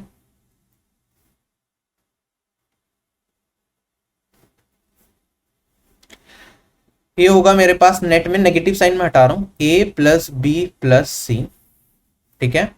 अगर हम बात करेंगे -AB + BC + CA divided by 100 plus ABC divided by 10,000, ये मेरा इफेक्टिव डिस्काउंट का फॉर्मूला है, ये आपको याद रखना है अगर तीन वैल्यूज पे आ जाए, ठीक है। अब इसके एप्लीकेशन में डिटेल भी नहीं जाएंगे, एमटीएस वाले स्टूडेंट्स के लिए बहुत ज्यादा जरूरी नहीं है। बस अब हम क्वेश्चंस पे मूव करते हैं डायरेक्टली, हमारे पास क्या होगा। एक दो चीजें और क्वेश्चंस के साथ ही करें या साथ में, चलो क्वेश्चंस के साथ ही करेंगे, बाकी चीजें जो कंसेप्ट है क्वेश्चन के साथ समझेंगे। क्वेश्चन में क्या आता है, एक ट्रेडर ए है जिसने एक सिंगल डिस्काउंट दिया 25% का, और एक ट्रेडर बी है जिसने दो सक्सेसिव डिस्काउंट दिए, एक 20% का और एक 5% का, एक आइडेंटिकल आइटम, ठीक है। जो ए ने डिस्काउंट दिया वो 320 रुपए ज्यादा है किससे, जो डिस्काउंट दिया है बी ने उससे। तो हमें बताना है एमआरपी कितना होगा। एमआरपी को फिलहाल मान लेता हूं मैं 100 रेशियो। जल्दी बताओ, ट्रेडर ए ने तो नेट 25% का डिस्काउंट दे दिया, ट्रेडर बी की बात करूंगा, पहला डिस्काउंट 20% का है, दूसरा डिस्काउंट 5% का, नेट डिस्काउंट कितना होगा, 20 - 5 माइनस 20 × 5/100, और ये डिस्काउंट मेरे पास 25, और ये बन जाएगा 1 25 - 1 24%, ठीक है। तो हम कहेंगे जो डिस्काउंट में फर्क है क्या, 1% का आ गया, 1% ऑफ एमआरपी के बराबर होगा, एमआरपी 100% माना है। इनके वैल्यू में क्या फर्क था, क्वेश्चन में क्या था, जो ए ने डिस्काउंट दिया वो 120 रुपए ज्यादा है किससे, जो बी ने डिस्काउंट दिया। तो 1% का ये 120 रुपए के बराबर हो गया, क्योंकि 1% का ज्यादा 320 का, सॉरी 1% ज्यादा डिस्काउंट दिया इन्हें, 1% 320 के बराबर, एमआरपी 100%, तो क्या ये 32,000 हो गया, क्वेश्चन हो गया खत्म। चले आगे, नेक्स्ट क्वेश्चन हमारे पास। अच्छा यहाँ पे एक चीज नोट करने वाली है, ये सिंगल डिस्काउंट है, ये दो डिस्काउंट दे रखे हैं सक्सेसिवली, और इनका क्या हो रहा है, हमारे पास इनका सम 20 और 5 25 है, इसका सम ये वाली वैल्यू भी 25 है। हमें एक चीज का ध्यान रखना होगा, जब हमारे पास सिंगल डिस्काउंट है वो हमेशा ज्यादा होगा, जो दो सक्सेसिव डिस्काउंट है उनका सम मिला के जो वैल्यू बन रही है, ठीक है। तो मैंने कहा 25 हमेशा बड़ा होगा किससे, 20 और 5 के सक्सेसिव डिस्काउंट से।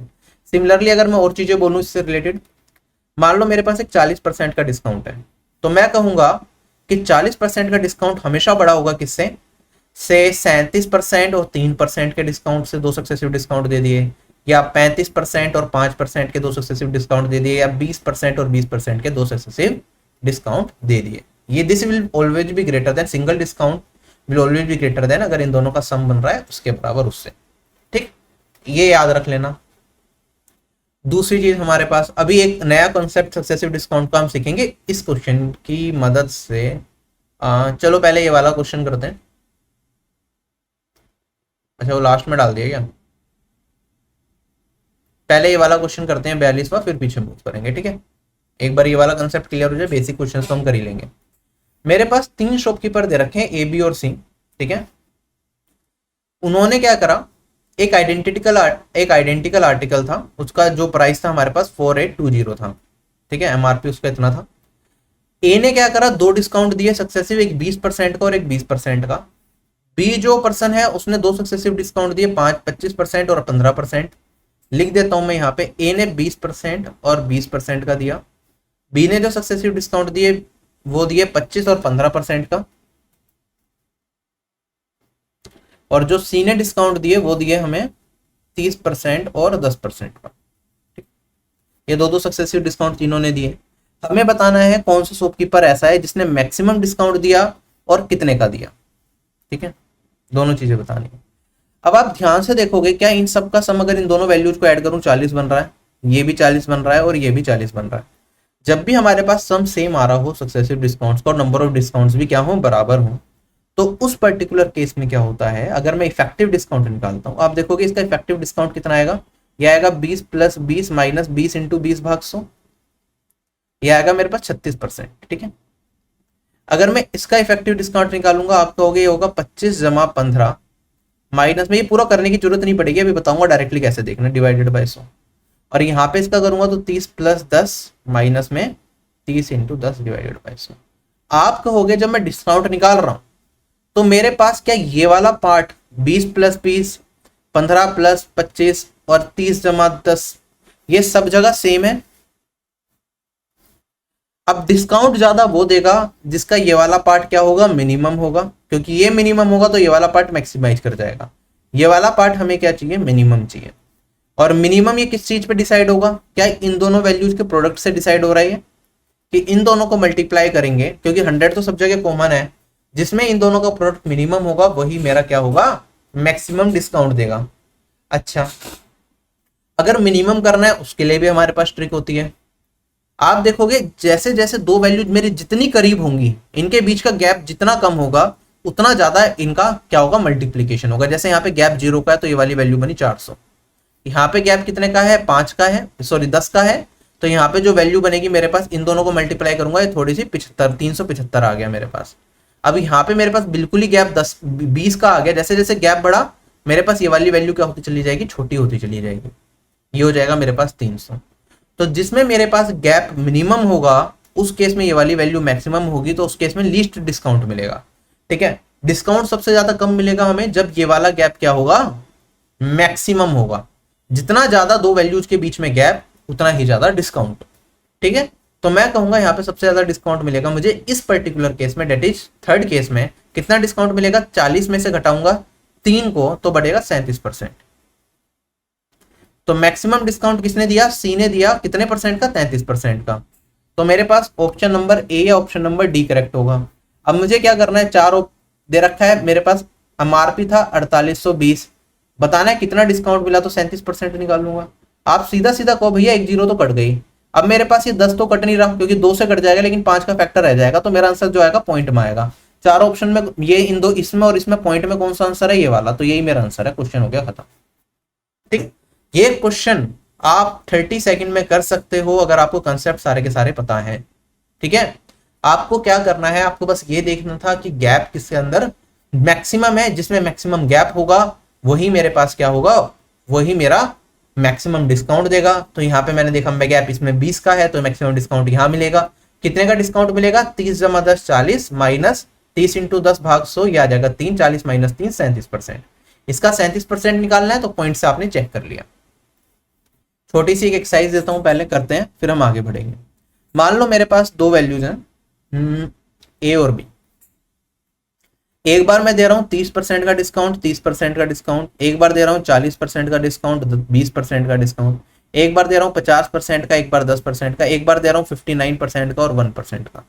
अगर मैं आपसे पूछूं कि कौन सा केस ऐसा होगा जिसमें सक्सेसिव डिस्काउंट, जो मेन डिस्काउंट होगा, इफेक्टिव डिस्काउंट, वो सबसे ज्यादा मिलेगा। नाम दे देता हूं मैं इसे PQRS। आप इसे एक्सेंडिंग ऑर्डर में आपको लगाना है, बढ़ते हुए क्रम में लगाना है।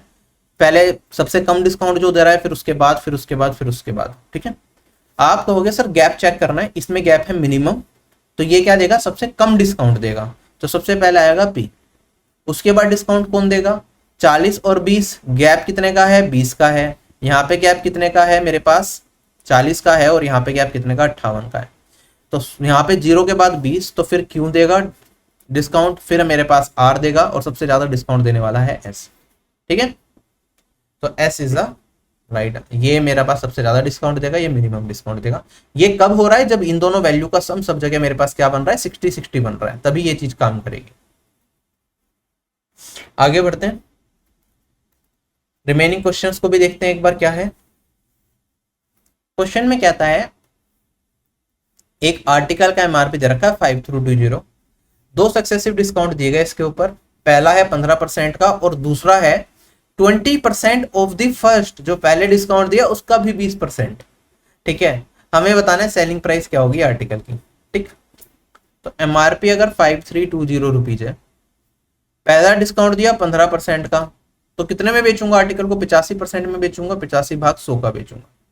दूसरा डिस्काउंट क्या है, 20% ऑफ द फर्स्ट, तो 20% निकालूंगा 15 का, तो कितना हो जाएगा मेरे पास, 1/5 इंटू 15%, ये वाली वैल्यू हो जाएगी मेरे पास 3%।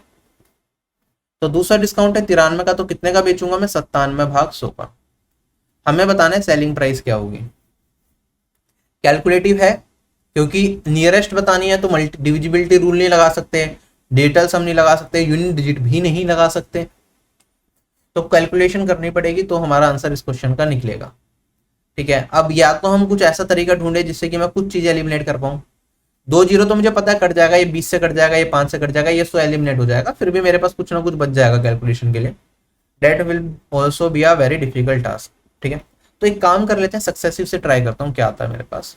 मैंने कहा पहला डिस्काउंट है 15% का, दूसरा डिस्काउंट आया 3% का। इफेक्टिव डिस्काउंट कितना होगा, 15 और 3 18, माइनस 15 तिया 45 भाग 100, तो ये हो जाएगा 0.45।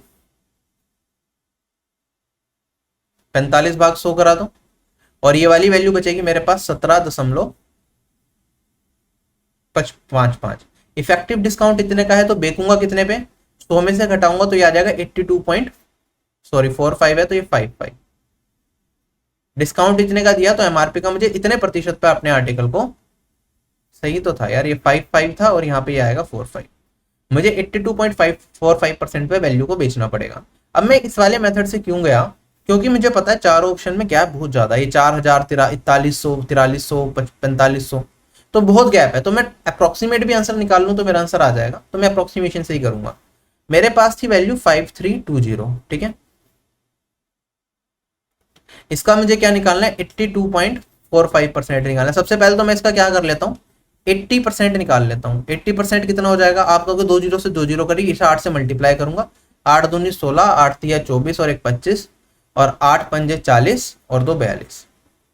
तो मेरे पास जो वैल्यू आएगी 80%, तो ये निकल के आया। तो सबसे पहले तो ये ऑप्शन एलिमिनेट, ये ऑप्शन एलिमिनेट, या तो ये आंसर या ये आंसर। अब 2%, 2.5% अप्रोक्सीमेटली निकालना है, तो इसका 1% कितना होगा। अगर मेरे पास ये वाली वैल्यू, इसका 1% तो 53.2 होगा। 2.5% निकालूंगा, लगभग इसे अप्रोक्सीमेटली 50 मान लूंगा, क्योंकि गैप बहुत है, इसका 2.5% निकालूंगा तो अप्रोक्सीमेटली 125 के आसपास वैल्यू आएगी। इसमें 125 जोड़ भी दूंगा, तो मेरा आंसर क्या आएगा, 4300 कुछ आएगा, 4370 कुछ। क्या आंसर है, 4386 दे रखा है, यही मेरा इस क्वेश्चन का आंसर होगा। ठीक है, तो बहुत ज्यादा गैप था वैल्यूज के अंदर, तो मैंने इफेक्टिव रेट निकाल के कर दिया। हो सकता है एग्जाम में ये चीज आपके दिमाग में, इसमें कैलकुलेशन में ज्यादा टाइम लग जाएगा, कर इससे भी सकते हैं, कोई प्रॉब्लम नहीं है। ठीक है, इसमें क्या होगा, पहले आप 20 से काटोगे, 97 को मल्टीप्लाई करना थोड़ा सा मुश्किल काम है, बाकी तो सब ठीक है। ठीक, चलें आगे। नेक्स्ट क्वेश्चन हमारे पास, एक शॉपकीपर क्या करता है, सभी आइटम्स को 25% अबव रखता है कॉस्ट प्राइस से एमआरपी के लिए, और 10% का डिस्काउंट भी दे देता है। ठीक है, श्रुति एक रेगुलर कस्टमर है, जिसे 5% का एडिशनल डिस्काउंट दे दिया जाता है बिल के ऊपर, और श्रुति पे करती है 2394 रुपीज जो उसने आइटम परचेज करी उसके लिए। हमें बताना है कॉस्ट प्राइस कितना होगा। ठीक है, चलो करते हैं ट्राई, क्या आएगा। मैंने कहा आर्टिकल के कॉस्ट प्राइस को मैं मान लेता हूँ सीपी, क्योंकि सीपी निकालना है। 25% अबव मार्कअप करा तो आप कहोगे 5/4 ये एमआरपी हो गया। एमआरपी पे 10% का डिस्काउंट दिया तो 9/10 का हम बेचेंगे। और उसके बाद श्रुति रेगुलर कस्टमर है तो 5% का और एडिशनल डिस्काउंट मिल गया तो 95% मतलब 19/20। ठीक है, ये किसके बराबर हो जाएगा? जो श्रुति को आर्टिकल पढ़ा, ये पढ़ा 2394 का। सोल्व करके आंसर निकाल लेते हैं। I think this is a better way. यहां से काटूंगा 5 से तो ये आ जाएगा 2। अब ये 4 दूनी 8 और ये 20, ये तो कहीं मल्टीप्लाई होगा ही होगा। तो मैं कह सकता हूँ मेरा आंसर क्या होगा? 19, 9 है, ये इतना है, ये पूरा का पूरा कटना चाहिए 9 और 19 से ये वाली वैल्यू। और जो मेरा आंसर आएगा 4 दूनी 8 और 20, 160। यहाँ पे तो बन जाएगा 160 और ये आएगा 2394 डिवाइडेड बाय 9 इंटू 90। ये कॉस्ट प्राइस की मेरी वैल्यू निकल के आएगी। ठीक है, अब तो 160 का मल्टीपल होगा। एक तो मैं ये चीज चेक कर सकता हूँ क्योंकि ये से पूरा का पूरा काटेगा और इसमें से भी 2 को बाहर निकाल लूंगा तो 320 का भी मल्टीपल होगा। एक चीज तो ये समझ में आ रही है। अब ये चीज चेक करना कि कौन सी वैल्यू 8 का मल्टीपल है या नहीं है, ये थोड़ा सा हमें पेचीदा काम दिख रहा है। चलो कोई दिक्कत नहीं, एक बार यूनिट डिजिट से करेंगे तो भी 2 ऑप्शन मैच कर रहे हैं। काट ही लो भैया। 8 का मल्टीपल ये 8 से चेक करूंगा, ये 8 से कट रहा है क्या? ये 8 से कट रहा है भैया, ये भी कट रहा है 8 से। ये कट रहा है 8 से, नहीं कट रहा। कि ये वाली वैल्यू मेरी 8 से कट रही है, नहीं कट रही।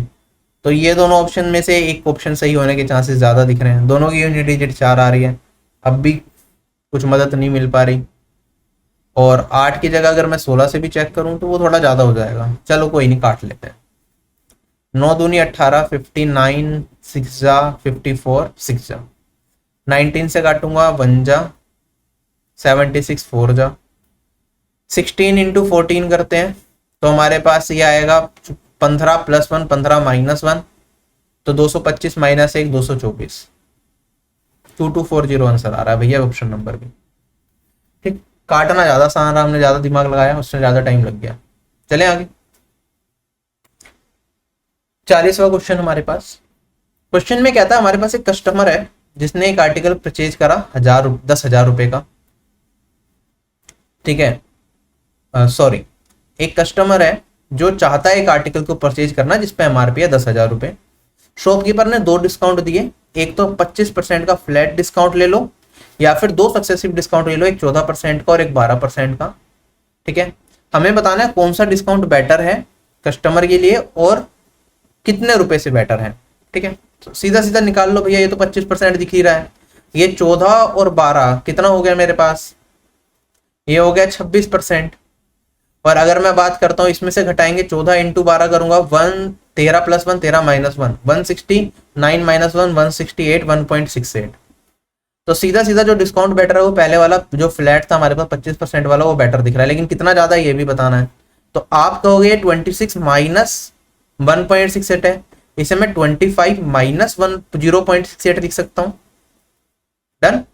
तो इनका डिफरेंस कितने का आएगा? आप कहोगे 0.68% ज्यादा होगा ये वाली वैल्यू मेरे पास, और 0.68 ज्यादा होगी तो वैल्यू निकाल लेते हैं। 10,000 रुपए का 0.68% कितना आएगा? 68 रुपीज ही आएगा ना। तो डिस्काउंट 1 बेटर है बाय 68 रुपीज से, ऑप्शन नंबर बी करेक्ट हो जाएगा हमारा। नेक्स्ट क्वेश्चन, आज की क्लास का हमारा आखिरी क्वेश्चन, क्योंकि इसके लास्ट वाला मैंने पहले ही करा दिया। क्वेश्चन में कहता है एक आर्टिकल है जिसपे एमआरपी दे रखा है 10,000 रुपए। अगर इस पे 3 सक्सेसिव डिस्काउंट दे दिए जाए, एक 20% का, एक 10% का और एक K% का, तो आर्टिकल बिकता है मेरा 6120 रुपीज का। हमें बताना है सेलिंग प्राइस क्या होगा अगर मैं एक सिंगल डिस्काउंट दे दूं इस पे K+20% का। ठीक है, चल सबसे पहले तो मेरे पास आर्टिकल है 10,000 रुपए का। सीधा सीधा बेसिक से सोल्व करते हैं। पहले 20% का डिस्काउंट दिया तो 4/5 में बेचेंगे, या फिर 10,000 एक बड़ी वैल्यू दे रखी है, ऐसे 4/5 की जगह 8/10 रखते हैं, नीचे 10 के मल्टीपल रखते हैं तो 8/10 का बेचेंगे। फिर 10% का डिस्काउंट दिया तो 9/10 का बेचा जाएगा आर्टिकल। फिर K% का डिस्काउंट दूंगा मैं तो 100 - K डिवाइडेड बाय 100 का बेचेंगे। और सेलिंग प्राइस कितना आ गया मेरे पास? 6120। तो देखो भैया 4 जीरो यहाँ पे आई, 4 जीरो से 4 जीरो खत्म। अब ये मेरे पास बना 8 निम्मा 72, या तो 72 से डायरेक्टली काटो वरना 9 से एक एक करके काट के देख लो। 9 से काटूंगा 6 54 आएगा 72 80। 8 से काटूंगा 68 कट रहा है, पॉइंट में ना चला जाए बस। चलो पहले जाएगा 8 जा 64 40 65, तो के 100 माइनस के 65 के बराबर के की वैल्यू तो फिर 15 आ गई मेरे पास 15%, और यहाँ पे ये हो गया के प्लस 20% का डिस्काउंट देते हैं, अगर एक सिंगल डिस्काउंट देना है इस पे, तो के प्लस 20 हो जाएगा मेरे पास 35%, 35 भाग 100 इंटू में किसका करना है 10,000, 35% का डिस्काउंट देना है तो कितना का बेचेंगे 65 का बेचेंगे, तो ये वैल्यू कितनी आ जाएगी मेरे पास 6500। Option number A is correct. I hope profit and loss chapter आपको अच्छे से यहाँ पे समझ आ गया होगा। जो टाइप क्वेश्चंस अभी पूछे गए सीजीएल 2019-2020 ईयर में वो सारे के सारे हमने डिस्कस कर लिए। इसके बाद भी अच्छे क्वेश्चंस की क्लासेस आती रहेंगी एमटीएस के लिए। ये वीडियो काफी ज्यादा हेल्पफुल रहने वाली है, तो उम्मीद करता हूँ आपको सेशन पसंद आया होगा, और जल्दी मिलेंगे नई क्लासेस के अंदर जिसमें हम और ढेर सारे क्वेश्चंस प्रैक्टिस करेंगे।